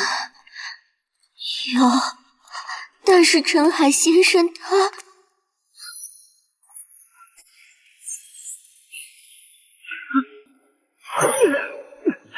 好强，这样下去不行，速度和力量我都不是他的对手。就算能大概猜出他下一步动作，可因为一直忙着抵挡，一次出错的话就得死。要走！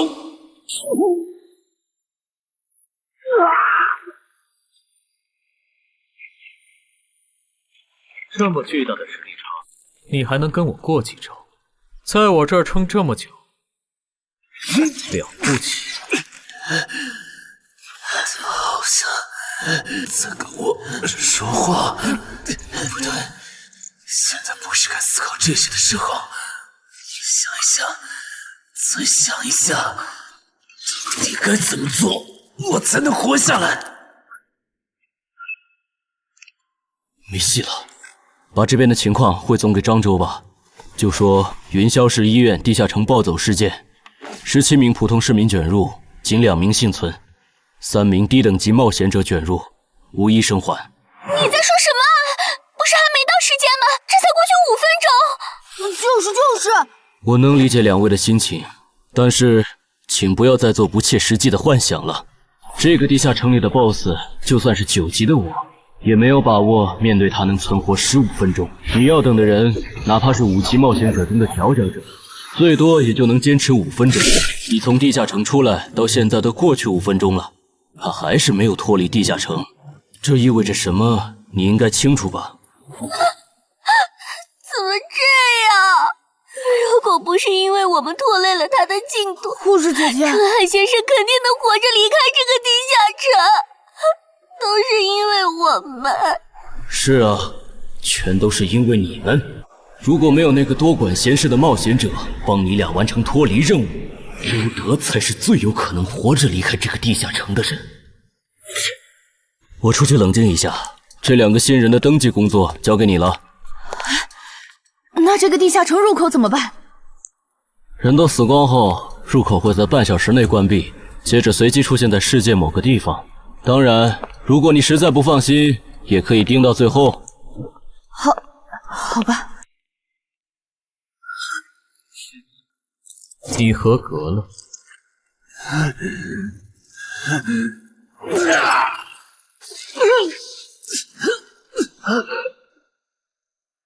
我很期待你成为亡灵后的勇气。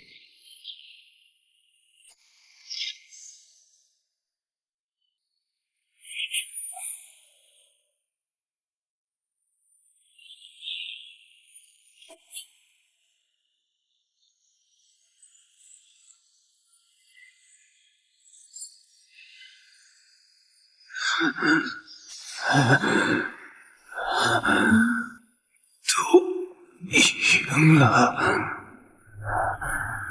对这个 BOSS 来说，完整的我更有价值。在他坏了之前，是死亡主宰的恩赐。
库罗德，你不是被大军派去坟场征兵了吗？怎么回来了？切，白跑一趟！我还以为是谁激活了骸骨大军发出去的晚宴邀请函呢。我发现了一个有资格成为我们同僚的新人，让他从零开始太浪费了。我打算让大军把他变为预备役。同僚，坟场的冒险者最高才5级，这阶段的新人连合适的职业和称号都没确定，你就肯定他能跟咱一样成为传奇？他已经找到了合适他的职业和称号。这次真的太险了，如果不是那家伙主动走了，就算再给我一条命，我也完全没机会。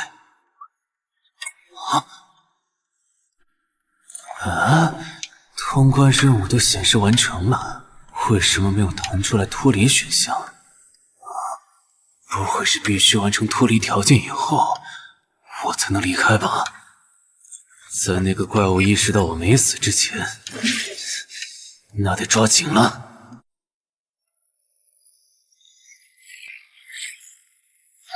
没有关闭，这个地下城的入口还没关闭，陈海先生还在战斗，他还活着。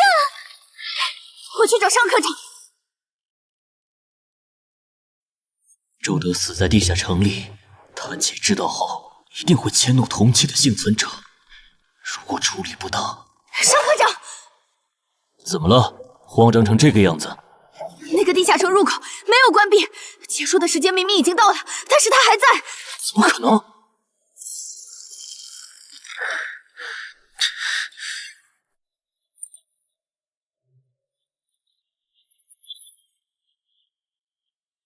合并结算。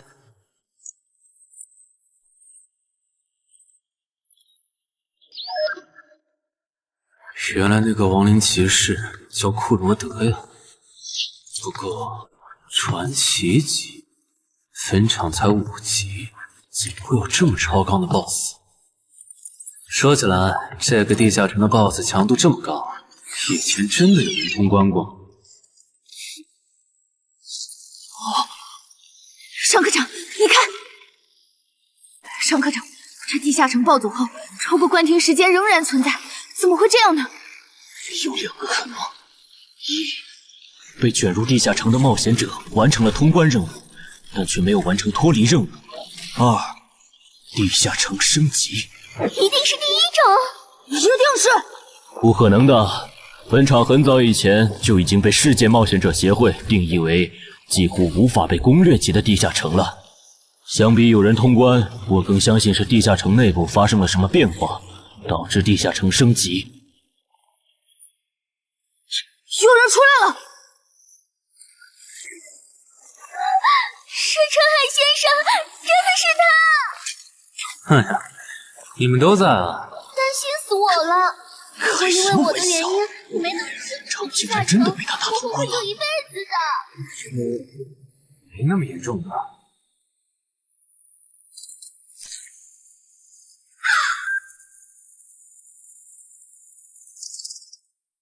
吴王，这是你驻守坟场以来第一次主动觐见吧？库罗德。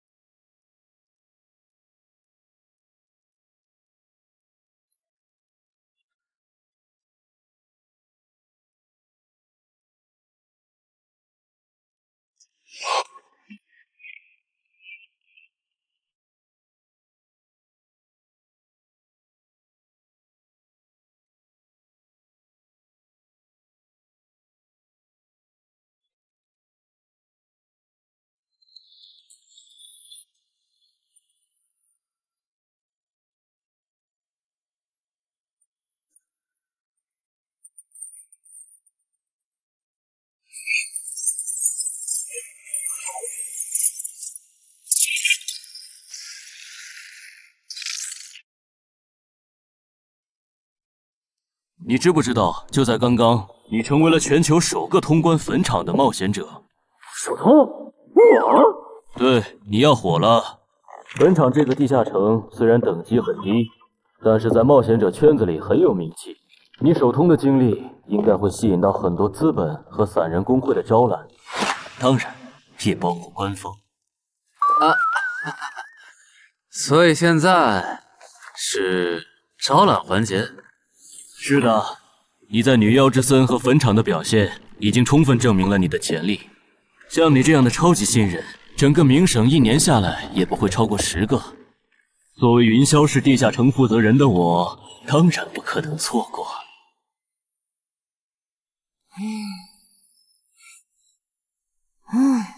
恩姐，你说那个叫双李的，是不是想抢走陈海哥的通关奖励啊？要不然他为啥要拉着陈海哥单独谈话？应该不至于吧？我可不会那么没品。而且5级地下城的通关奖励，我根本看不上，好吗？哼，那可不好说。你不需要，不代表你家亲戚不想要。这死小鬼！啊，别乱说。我们在里面聊得久，是因为在谈加入冒险者协会以后的待遇问题。不是吧？陈海哥，你要当公务员？哈哈，感觉你好像对冒险者协会意见蛮大的。那倒没有，我就是觉得像陈海哥你这样强的人，完全可以像王自健那样自立门户，没必要受协会的规章制度束缚。王自健是谁？是不死冒险者里的男主。不会吧？你明明是个冒险者，竟然没看过这个吗？我是冒险者，和我看这书有什么必要联系吗？这个死小鬼！要不要告诉他们，这本书其实是我写的？你是陈亥？你真的是不死冒险者的作者陈亥？不会吧，不会吧，不会吧！如假包换，不信的话，我可以给你看我写到一半的《不死的冒险者2》的小说原稿。真的吗？啊，你怎么了？怎么感觉你受委屈了？陈海先生，你能不能不要加入冒险者协会？为什么？我以前听我哥和他朋友说过，那些加入官方的冒险者很多都后悔了。你哥有说是什么原因吗？没有，但我还记得他们谈话时的表情非常的严肃，甚至还发生了激烈的争吵。这样吗？我会慎重考虑的，谢谢你为我考虑这么多。不，我才应该道谢。那个杀千刀的对我弟弟见死不救，你还把他放进来？商礼，你是不是成了云霄市的负责人以后飘了，忘了自己是怎么上位的了？我没忘，我请他进协会不是为了护着他，他通关的地下城很特殊，过不了几天他就会被财团或大公会拉拢，好多事就不好办了。要是有潜力的成了官方冒险者，等他们跨过15级大关以后，到时候他们面临未知的危险，你是知道的。不行，那样太久了。他虽然有潜力，但不一定能突破15级变成传说。我要他下周就死。好吧，我知道了，那只能借刀杀人了。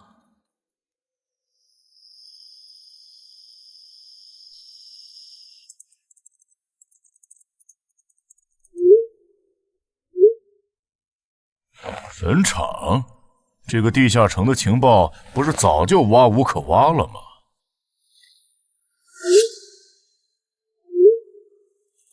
这样就可以了。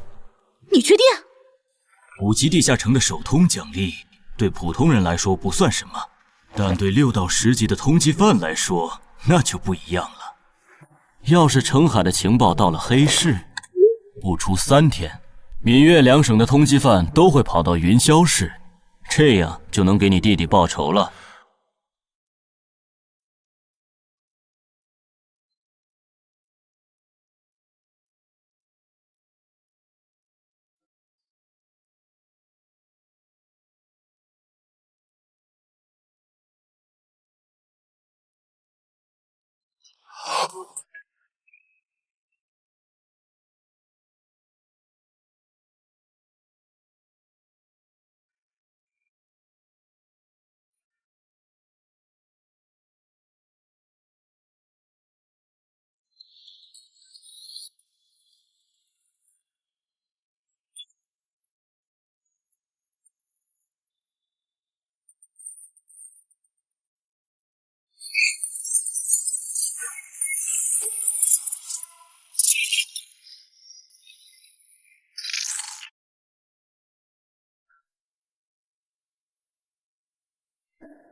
我的个人信息要3天后才能录入官方的冒险者系统吗？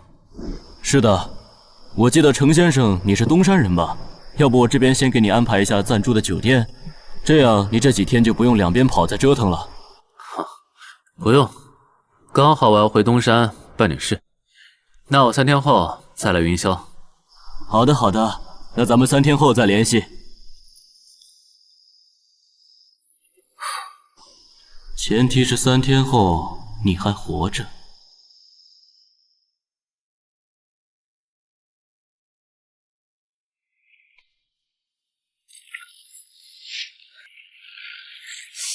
几天没见，怎么感觉这个地下城入口变得更大了？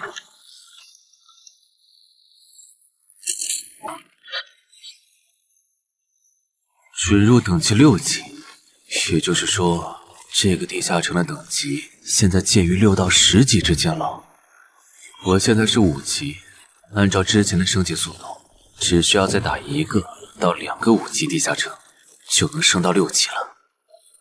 上次翻论坛的时候，我记得东山这边好像有一个5级的地下城正在招募人手，我看看还在不在。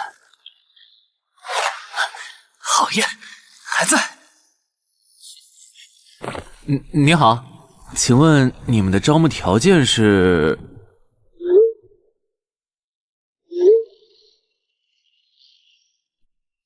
黑市金币？你问这个干嘛？我闲着没事翻论坛，发现论坛上的冒险者彼此之间做交易时使用的货币不是现金。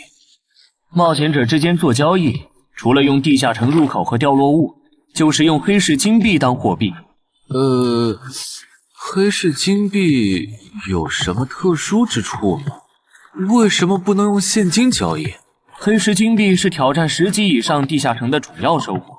我以前问过安教练，他说这东西10级后有大用途，可具体咋用没跟我细说。原来如此。对了，等级没到10级的冒险者，一般是从哪儿弄到黑市金币的？我也想搞一些。新手的话，你可以试试把不用的掉落物拿到鬼市去卖。你要卖吗？要的话，我晚上可以带你去东山的鬼市。要，谢谢徐哥。东山这边的鬼市只有每周一的凌晨2点到4点有。你别看这边人很多，实际上只有1/10是冒险者，甚至更少。这些摊贩也是卖的东西真真假假，很容易上当受骗。听起来有点像古玩市场。差不多吧。总而言之，东西先别急着卖，多转转，弄清楚物价后再卖东西。我这边还有点事，就不陪你继续逛了。好的。看不出他这人还怪好的。好了，到我来扫荡了。小哥，来看看这些，可都是宝贝啊！瞧一瞧，看一看喽！精品装备仅此一天，价高者得。小哥，来看看我的矿石啊！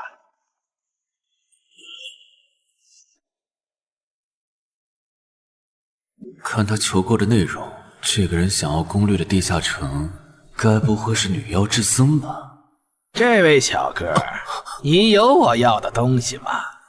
如果是对付女妖的话，口琴和长剑应该可以。哈，有啊，你打算以什么价格收？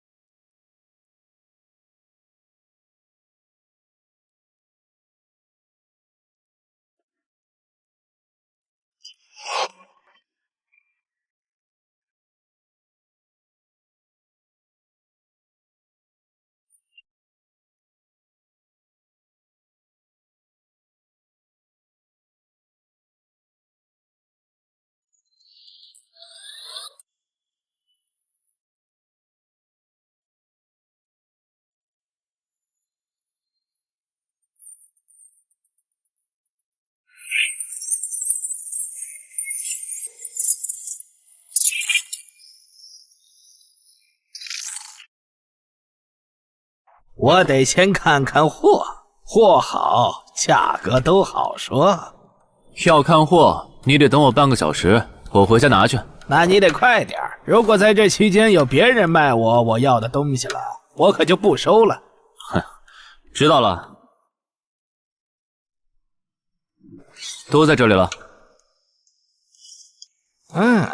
这个口琴确实可以吸引女妖，我可以给你6枚黑市金币。Nice。至于这把剑，这剑携带圣化属性，对邪恶生物伤害加2点，能够有效攻击女妖。哦，有点意思。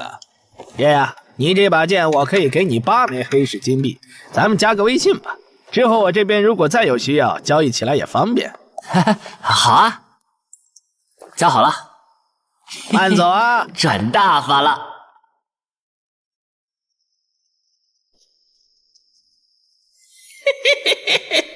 疏于防范了哟，坟场通关新人。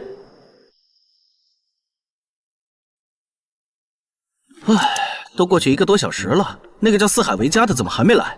算了，不等了。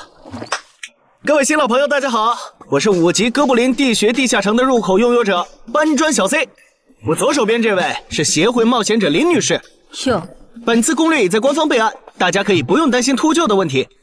这边的3位大叔和我组队过3次，是实力和人品都很过硬的老手。这小子怎么每次都这么磨叽？然后是本次行动的金主，目前还是普通人的王老板。大家好，鄙人姓王，是东山地产的经营者。最后是新朋友爱写作的东山市民，和今天也很闲鱼呢。他们都是3级以上，可以胜任后援工作。大家好。怎么这些人都喜欢在公园集合呀？上次的石斧秃鹫事件后，我都快对公园有心理阴影。大家都互相认识了，接下来请随我前往哥布林地穴的入口所在地吧。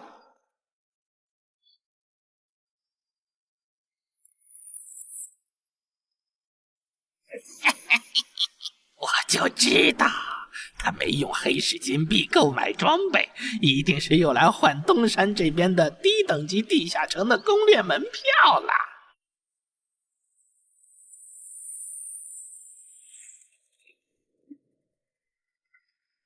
哎呀，那个还要走多久啊？啊，快了，入口就在前面。小三，这入口你是怎么发现的？这也太偏了。不是我发现的，是本地的一位驴友发现，然后卖给我的。真的假的？这年头还有发现地下城入口以后自己不攻略，反而拿去换钱的傻子？因为哥布林地穴对新手来说太难了，当时发现这个入口的驴友不止1个，但最后完成脱离任务活下来的就只剩下1个人了。人家已经是冒险者了，这地下城在开放期又攻不下来，还不如卖了，换点能用的东西，剩下的钱分给死去同伴的家属。这选择挺合理的呀，不是吗？合理是合理，但我觉得事情应该没那么简单。喂，你这人真是的，咱们都合作好几次了，你还怀疑我？到了，形状、颜色、大小完全一致。没错，这个就是5级的地下城，风险评估过了，可以进。好耶！这一下你放心了吧？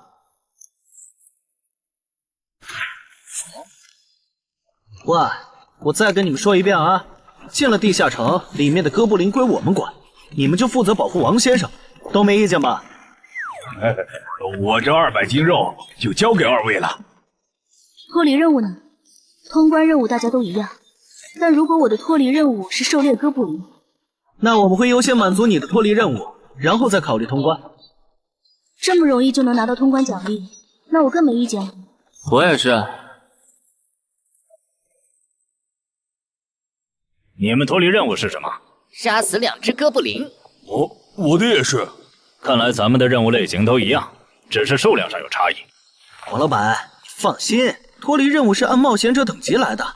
2到3级冒险者得进入地穴，4到5级冒险者要干掉一些哥布林。你是新手，只要找到哥布林地穴就行，很简单的。原来如此，怪不得我和他的任务不一样。哎，大家听我说，考虑到东山市民和咸鱼小姐的工作是保护王老板，所以等下遇到哥布林，优先让给他们完成脱离任务，没问题吧？没问题。那好，咱们出发。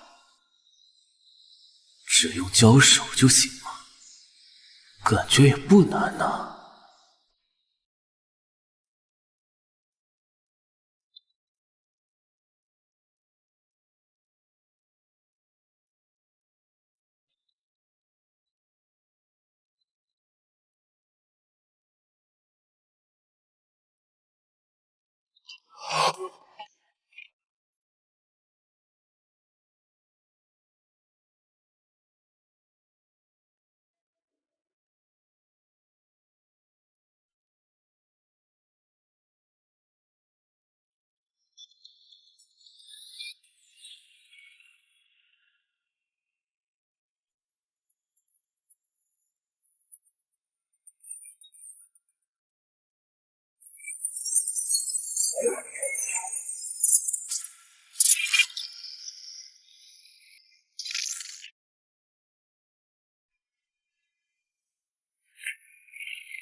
这个你不要吗？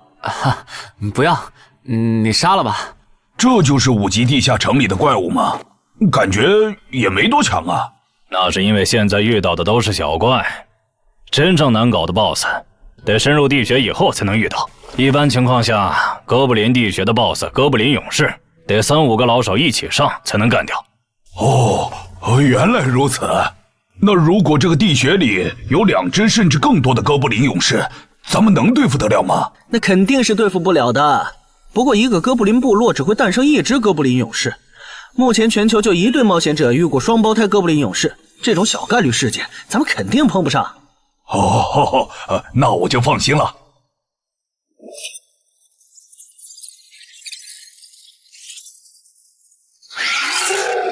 速战速决，别让他们逃回去报信。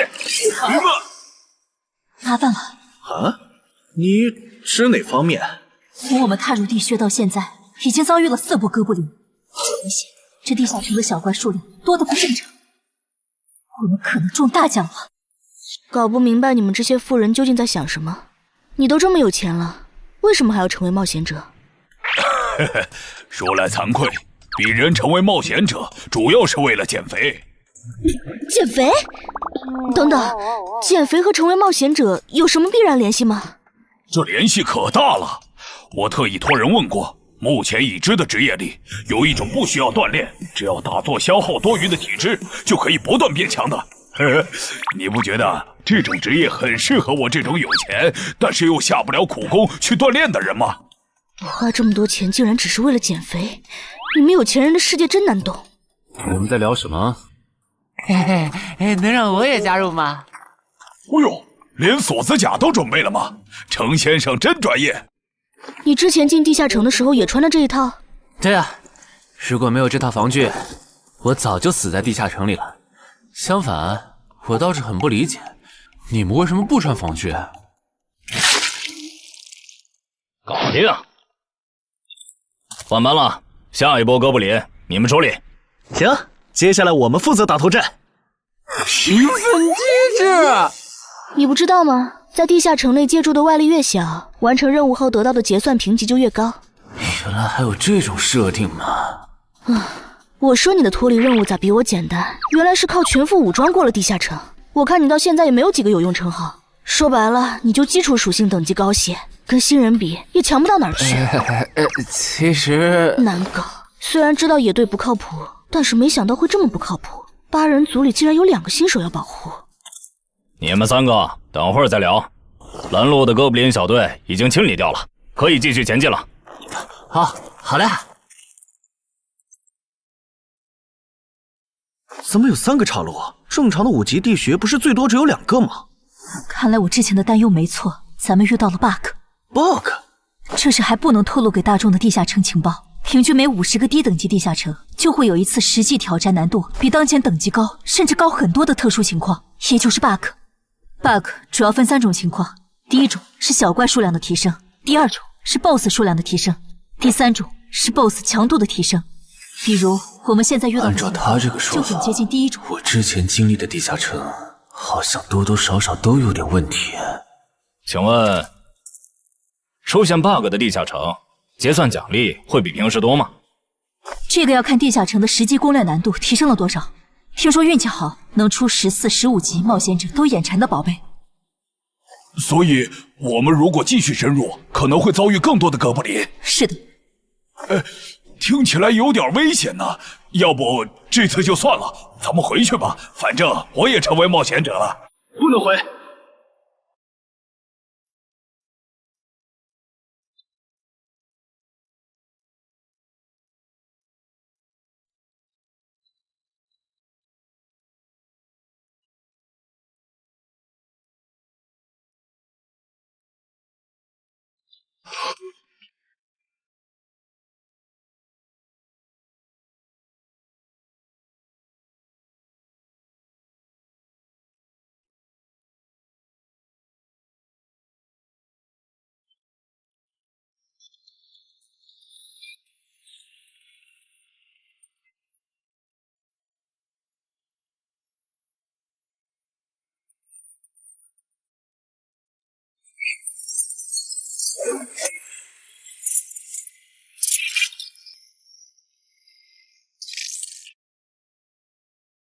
这个地穴的哥布林数量虽然变多了，但 BOSS 的强度没变化呀。我们只要把 BOSS 解决了不就行了？嘿，只要速战速决，在大多数哥布林发现我们之前，找到并杀死这个地下城的 BOSS， 其实和正常通关没多大区别。BOSS 的强度没变化，只是你的猜测。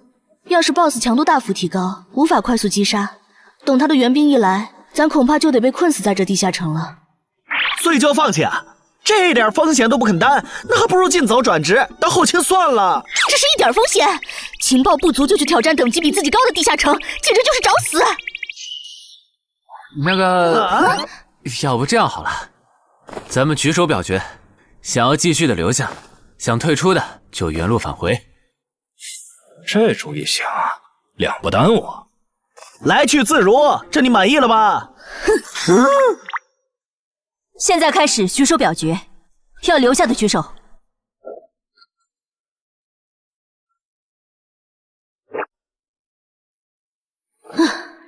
所以说野队就是野队，完全没有风控意识。不是，你有毛病吗？他们等级高，想拼一下我能理解，你实力还不如我呢，你凑什么热闹？但我还是想试试。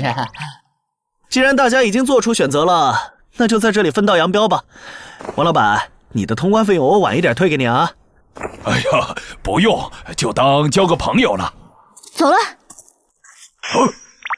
哎呀，你等等我！一定要走左边吗？我觉得右边更好啊。那就猜拳，谁赢了听谁的。要是平局怎么算？靠谱吗？这两人平局就走中间呗。我怎么感觉上贼船了？石头，剪刀，好耶！我赢了！哎呀，早知道出剪刀了呀！可恶！等下 BOSS 出来了，你不用上，你就负责清小怪，别让哥布林打扰我施法。没问题。那个，你为什么那么不看好他们呀？这个地下城真的有那么危险吗？你怎么知道我不看好他们的？啊，我毕竟是做生意的嘛，基本的察言观色还是会的，所以我选择退出主要是因为这个称号，它的效果是为佩戴者指出前方的危险。之前的地穴，我就靠它发现地穴深处有俩能要我命的奖励。我听了官方冒险者给的消息，我认为这个入门级地下城是少见的双 BOSS 地下城。一般单 BOSS 地下城要3到5个同等级冒险者才能打通，那双 BOSS 的话，咱们这点人肯定不行。你信不信？我要是跟他们把话说开了，明天情报商人那儿就会有我和我这称号的情报。为啥要我牺牲自己的利益去拦着他们作死？大家又不熟。再说了，作为临时队友，我在保证自己安全的情况下，都尽力劝他们了，不听那是他们的事。那你为什么肯和我说这些？你不用担心，我不会害你。你又不在冒险者这行混，没必要为点情报费招惹我这种有潜力的人，说出来也没啥。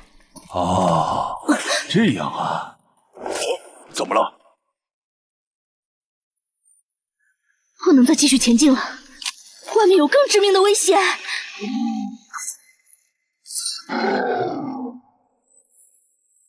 2级速能法术，烈焰炮。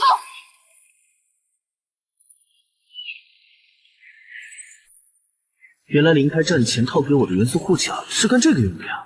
不愧是官方冒险者，虽然同为5级，但他的称号、职业、技能和装备都已经毕业了，而且还是最难凑齐的一套法系职业。干得漂亮！换班，下一波哥布林你们来处理。好的。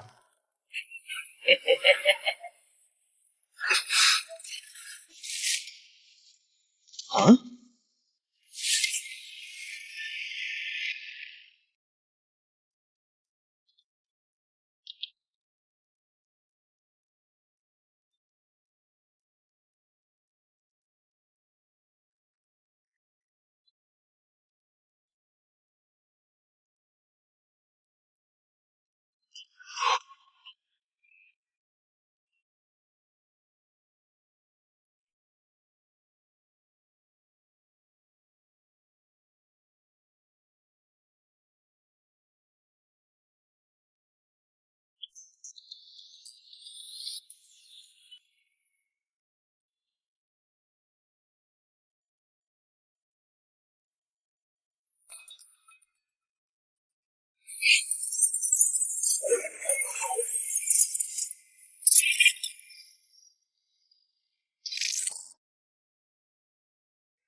你们看，那是不是 BOSS 啊？怎么感觉有点不太一样啊？应该不是吧？这么矮，和哥布林勇士完全不沾边啊！等等，这是，大家小心，这确实是 BOSS， 只不过不是哥布林勇士，是哥布林萨满。给我冲！大家速战速决，在哥布林勇士出现以前结束战斗，不然我们就危险了。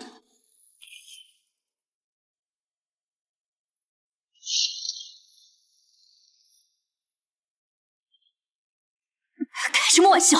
哥布林怎么也开始讲战术了？这次地下城到底发生了什么？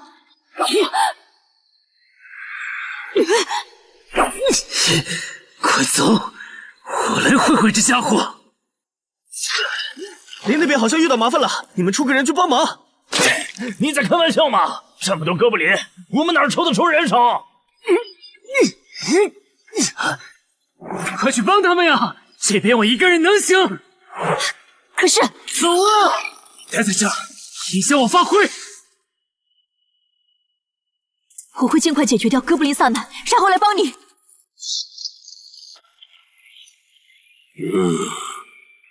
可不，现在没人能打扰我们了。来。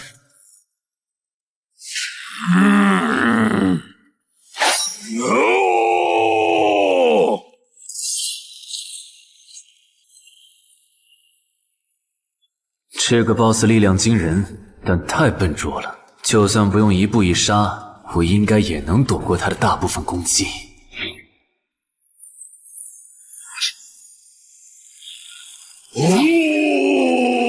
化了吗？太简单了。虽然你黄化后的速度和力量涨了，可出招没个计划，反而更容易躲了。所以，这就是5级地下城 BOSS 的强度吗？说实话，有点扫兴。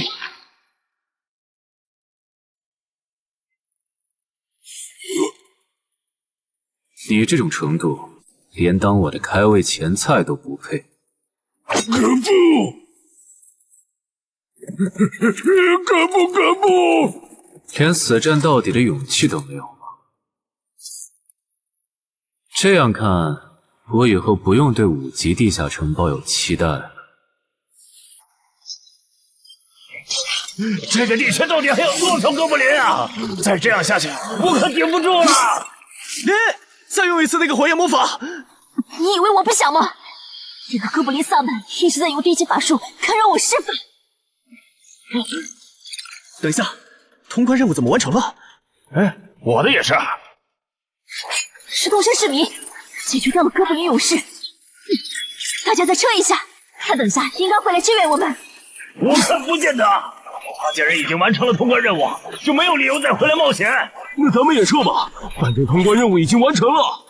不行，如果我们不能一鼓作气杀死哥布林萨满，那撤退的路上我们会被他们耗到死的。您说的对，现在还不能撤，大家顶住！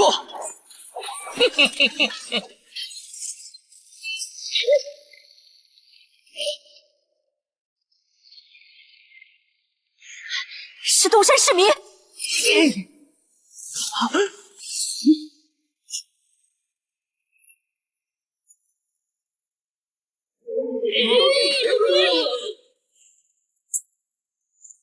你从哪儿找来的大佬啊？双 BOSS 地下城就被他一个人打穿了？不是我找的。关于我的事情，麻烦大家帮忙保守秘密啊！明白。你这种有潜力的新人，容易被人盯上，等级没升上去前，确实不能太张扬。理解万岁。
不能出去，外面有更致命的危险。啊，更致命的危险？就是有一个危险程度远比双 boss 大的冒险者守在外面，我们出去就会被杀。那怎么办？回去找其他人，说服他们一起抱团冲出去。啊！你们竟然把2个 boss 都杀了！这俩可都是他一个人干掉的，我们都没出多少力。怎么是他？我之前明明用称号确认过，他威胁不到我。等等，你怎么知道这个地下城有2个 boss 的？难道你刚刚一直躲在我们身后偷看？那倒没有，在你们遇到 boss 以前，我们就已经走到出口了。之所以知道这个地下城里有2个 boss， 是因为我的这个称号，他能帮我找出前面对我有威胁的存在。我就是靠他才知道这地下城有俩 boss 的。不是吧？你有这么好用的称号，你之前不提醒我们？我是没有直接提醒，但我有劝过你们不要继续深入地穴吧。那你为什么又折返回来？因为出口那边有一个比双 boss 更强、敌意更浓的高等级冒险者在堵门。外面有高等级冒险者在堵门，你确定？确定。先是地下城难度超标，再是高等级冒险者堵门，可疑的地方太多了。说，是不是你搞的鬼？不是我，不信咱们签单向契约确认。堵门的高等级冒险者，不会是那个爽约没来的四海为家吧？那个，我想问一下，你的称号可以预知危险，那如果我对你流露出杀意，你能判断我和堵门的人谁更强吗？能。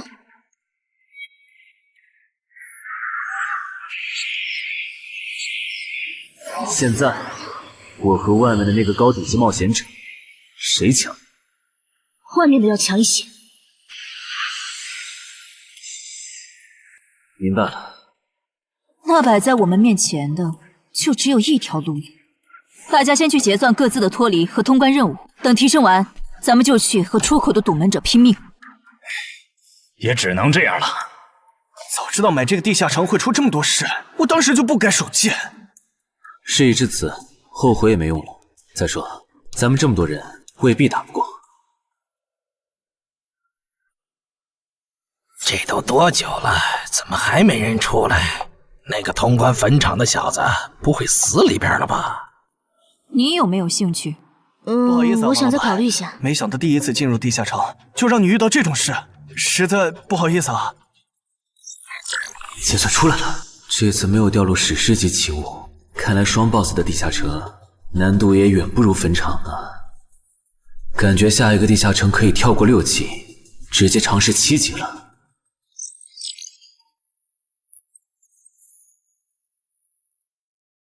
不算置此地而后生的话，能在一会的战斗中派上用场的，应该就只有扮猪吃老虎、奇迹生还者与传奇过招、自适应、暗行艺术和守护者。与传奇过招这技能比置死地而后生差点，能让我状态拉满，但要扣4力量、4敏捷、2感知。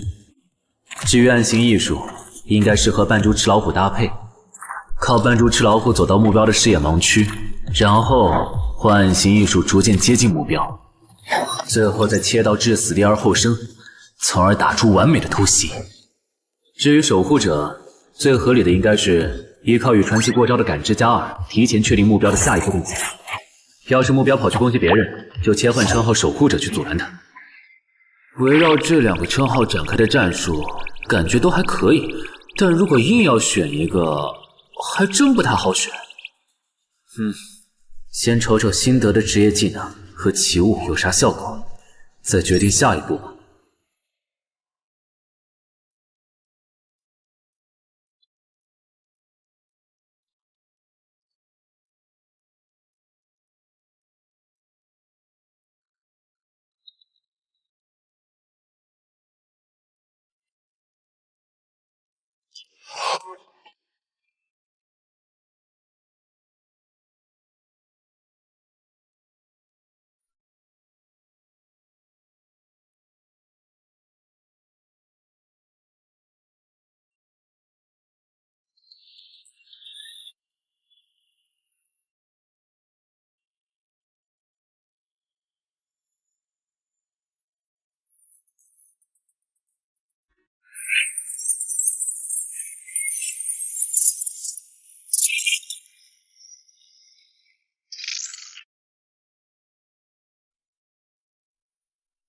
这个向死而生不错呀，就凭它能够提升步伐和身体柔韧性这点，搭配一步一杀的技能效果，我以后就可以在闪躲的同时攻击敌方要害。好技能啊！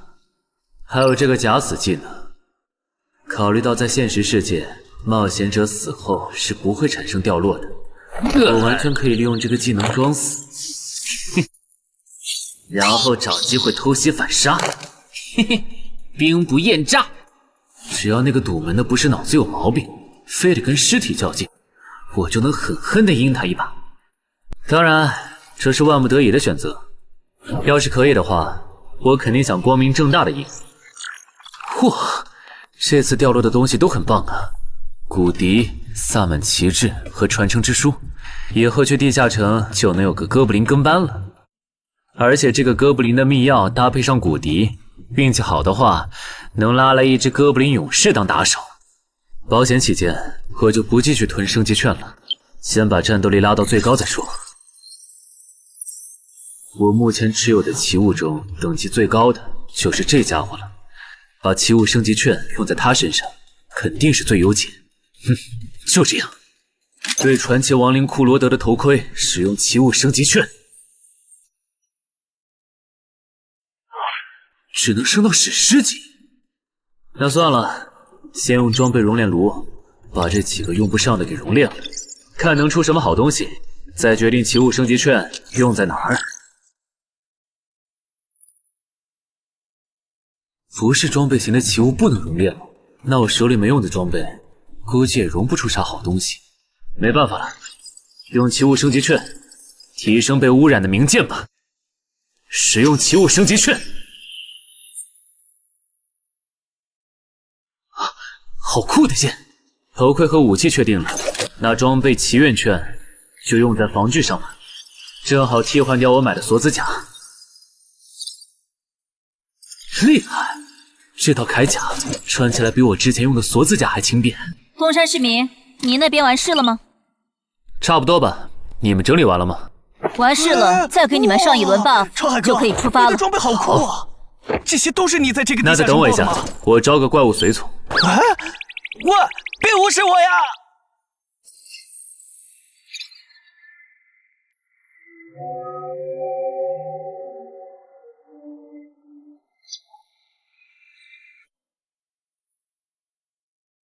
哥布林，你招个这样的怪物随从，没什么意义吧？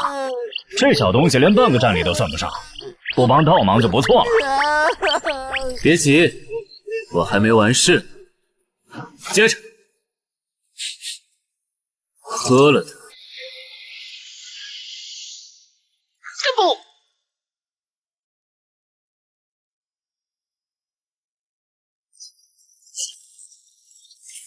妈呀！喝啥了？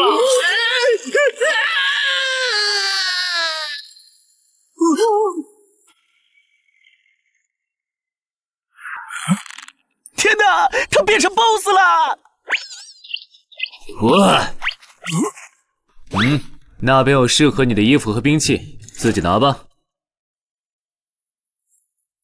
你的随从不会失控吧？毕竟是 BOSS 级别的哥布林。不知道，不过你可以让他用称号看看这只哥布林对我们有没有敌意。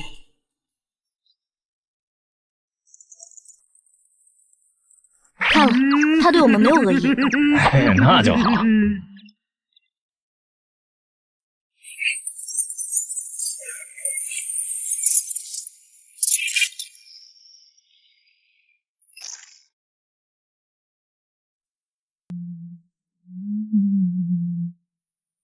法师护甲，金强化，雄之坚韧。好厉害！体质竟然加强了2点。属性增益只有1个小时。法师护甲能给没穿护甲的地方加点防护，虽说比不上你身上这套的防护力，不过有总比没有强。我呢？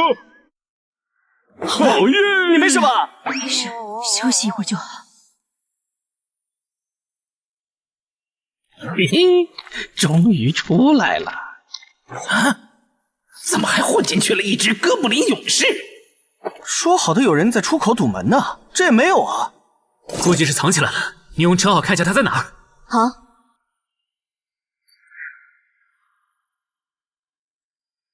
啊，找到了，他躲在1点钟方向最粗的那棵树后面。大家小心，他在入口前面放了很多捕兽夹，注意别踩到了。捕兽夹？哪里有捕兽夹？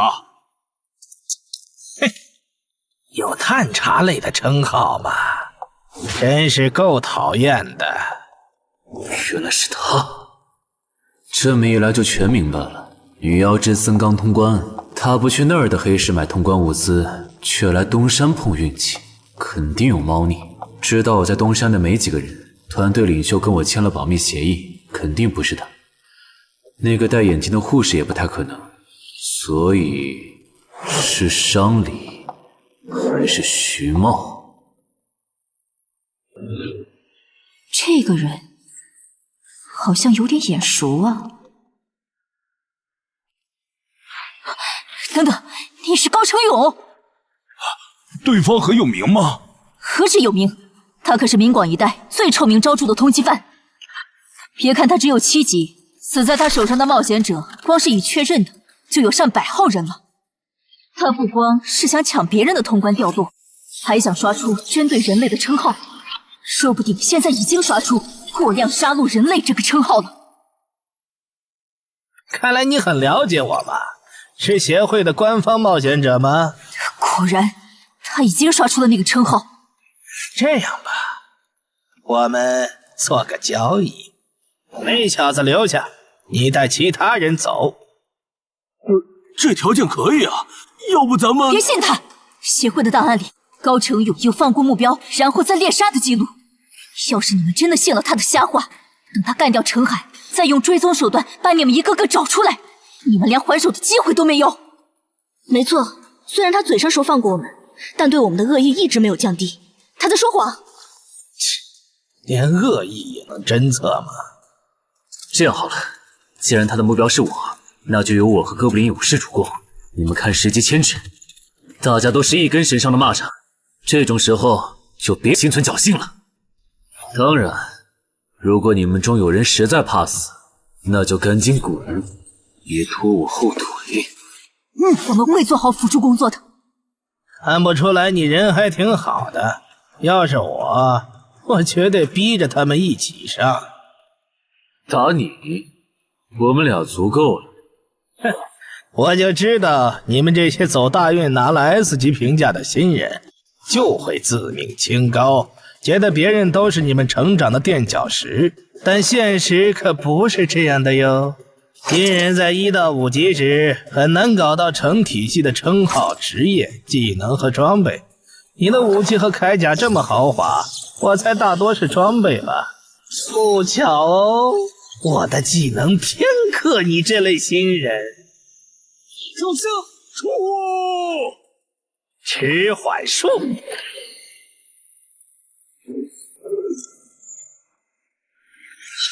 速度变慢了。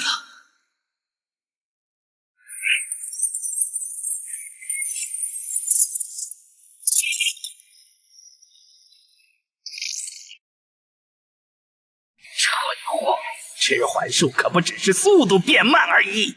遇到使用长镰这种冷门兵器的我，配上了迟缓术的你，也根本接不住你的招。你是这么想的吧？很遗憾，如果你就只有这点东西的话，那很不幸的告诉你，今天你踢到铁板了。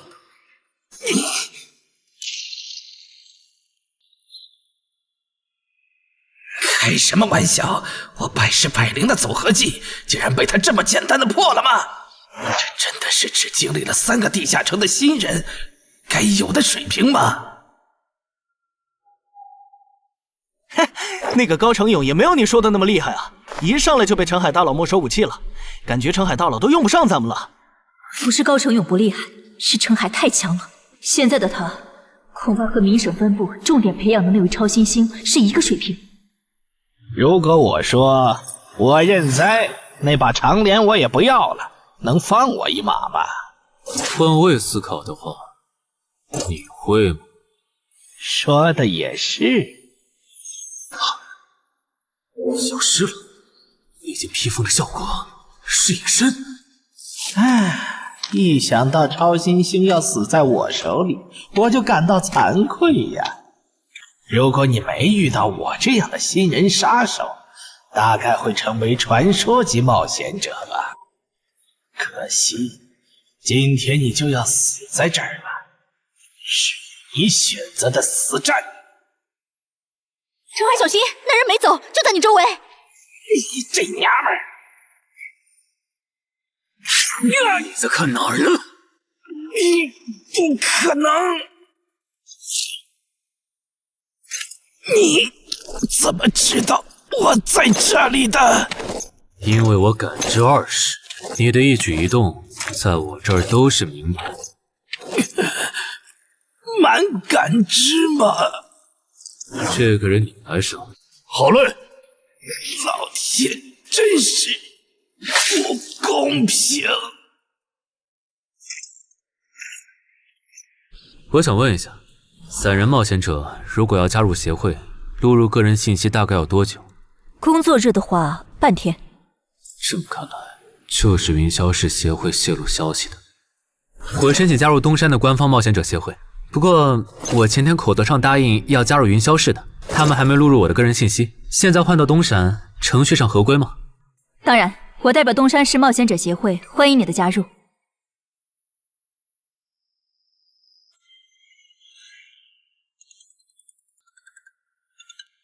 喂，我考虑了一下，还是决定不成为云霄市的官方冒险者了。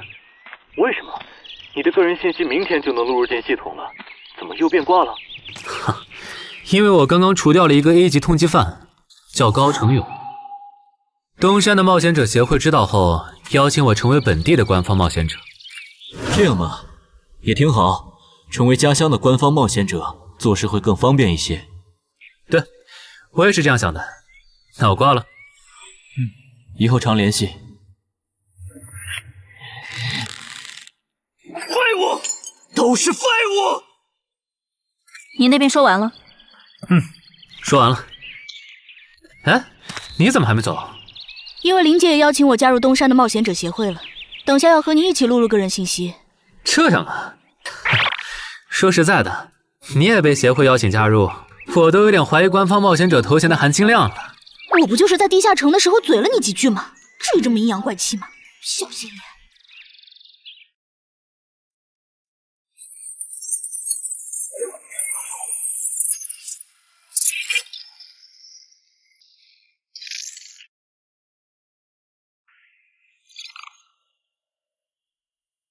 请关闭称号和职业技能，用你自己的力量对着他出拳。好。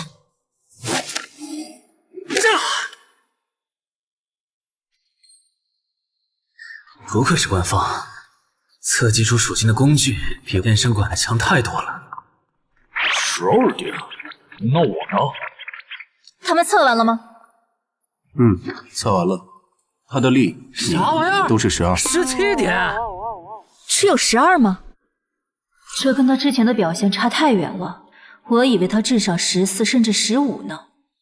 只有12点却能杀掉9级的高成勇，主流的职业称号肯定够大。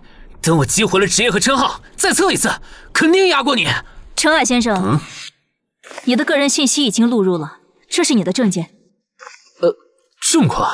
特事特办，你可是以一己之力打穿了双 BOSS 地下城，还单枪匹马完胜高成勇。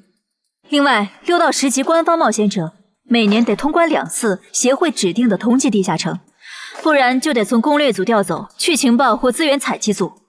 把时间花在身体塑造和实战训练上，半年通关一个地下城就行。没问题。还有就是，总部时不时会有借调任务，借调时你表现出色就有奖励，奖励能换协会里的称号线索、转职证书和奇物。不过一般只有9级以上的冒险者才会被借调，你暂时不用考虑这些。有一个问题。你说。称号线索是什么？称号线索是总结好的称号获得办法。你回去用证件 UID 登内网，看看协会称号图鉴里有没有你喜欢的。要是手里有没用的奇物或图鉴里没有的称号线索，就卖给协会，换自己想要的东西。了解。对了，你打算什么时候遣散你的随从？啊？不能在这边养吗？我这只哥布林骨笛是随机召唤哥布林啊，送回去的话，下次召来的可能就不是这只了，那我不就亏了一瓶秘药吗？这你不用担心，除非你的哥布林勇士在那边的世界战死，或者你打算随机召唤别的哥布林。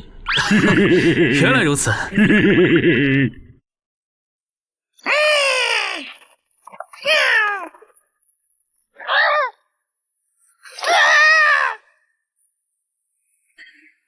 跟我来吧，我带你们去认识一下同事们。好。大佬好，我叫梁家坤，是东山这边的冒险者候补，目前的力米分别是。你别每次见到厉害点的冒险者，都跟报菜名似的，把自己的力米数值甩出来啊，这样很得罪人的。有什么关系嘛？我的数值总不可能比澄海大佬的还高吧？不，你的就是比他高。你是东山这边的入口管理者？在东山专家级地下城没打通前，干不了入口管理者的活。好，所以入口管理者另有其人是吧？那他没来是因为在攻略东山这边的专家级地下城？那倒没有，他没来是因为在处理昨天突然涌入东山的通缉犯。据说好像是因为东山市出现了坟场的通关者，那些人都是奔着他来的。哈哈，这样吗？坟场那个老手坟墓啊，哟，那可是出了名的 bug 级地下城，能产出奇物生巨券。啊！你们这样看我干什么？我说错话了吗？你还没意识到吗？意识到什么？那个，哈哈，我就是坟场的通关者。什么？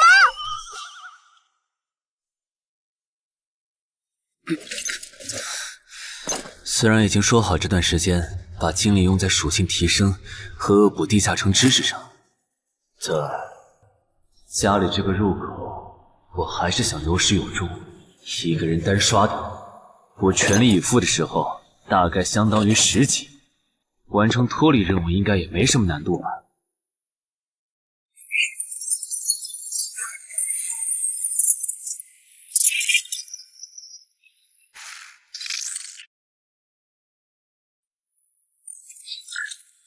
感觉也没怎么变。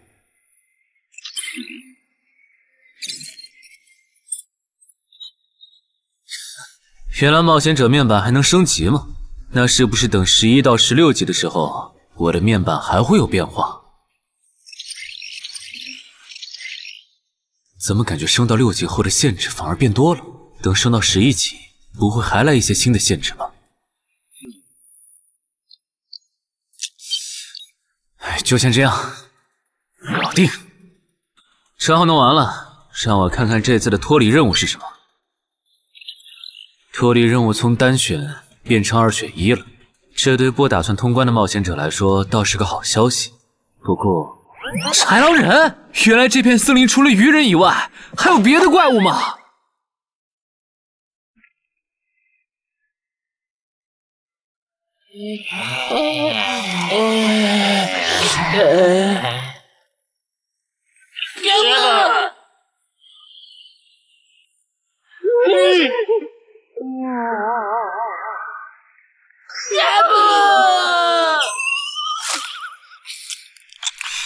所以在你看来，那些豺狼人阴险狡诈，并且还特别喜欢欺负弱小，是吗？没错没错，就是这样。哼，这不就一群森林恶霸吗？嘿嘿，答对了。那这一次就不做和豺狼人有关的轮换任务了，先找到潮汐鱼人的孵化池，然后试试能不能通关。好了，我要问的问完了，你可以回去了。什么？我不要！你不想回去？是的。好吧，你留下来也行。好耶好耶！但我先说好，这个地下城的挑战等级是7级，你悠着点。放心吧，我很强的。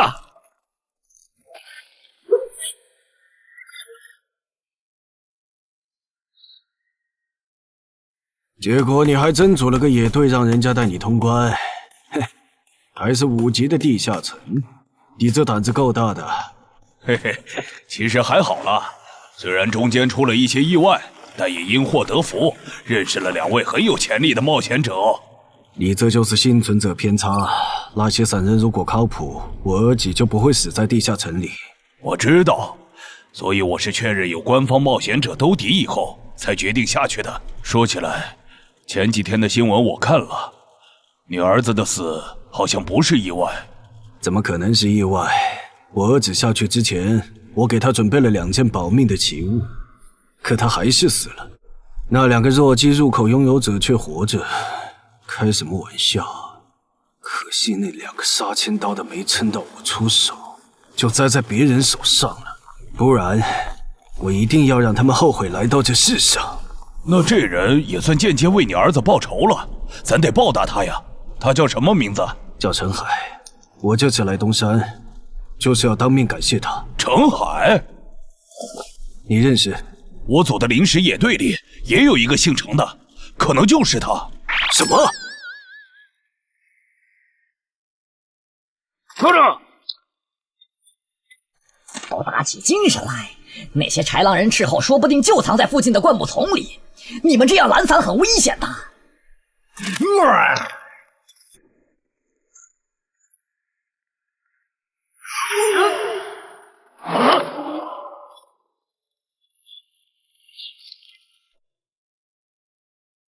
话说，你会说他们的语言吗？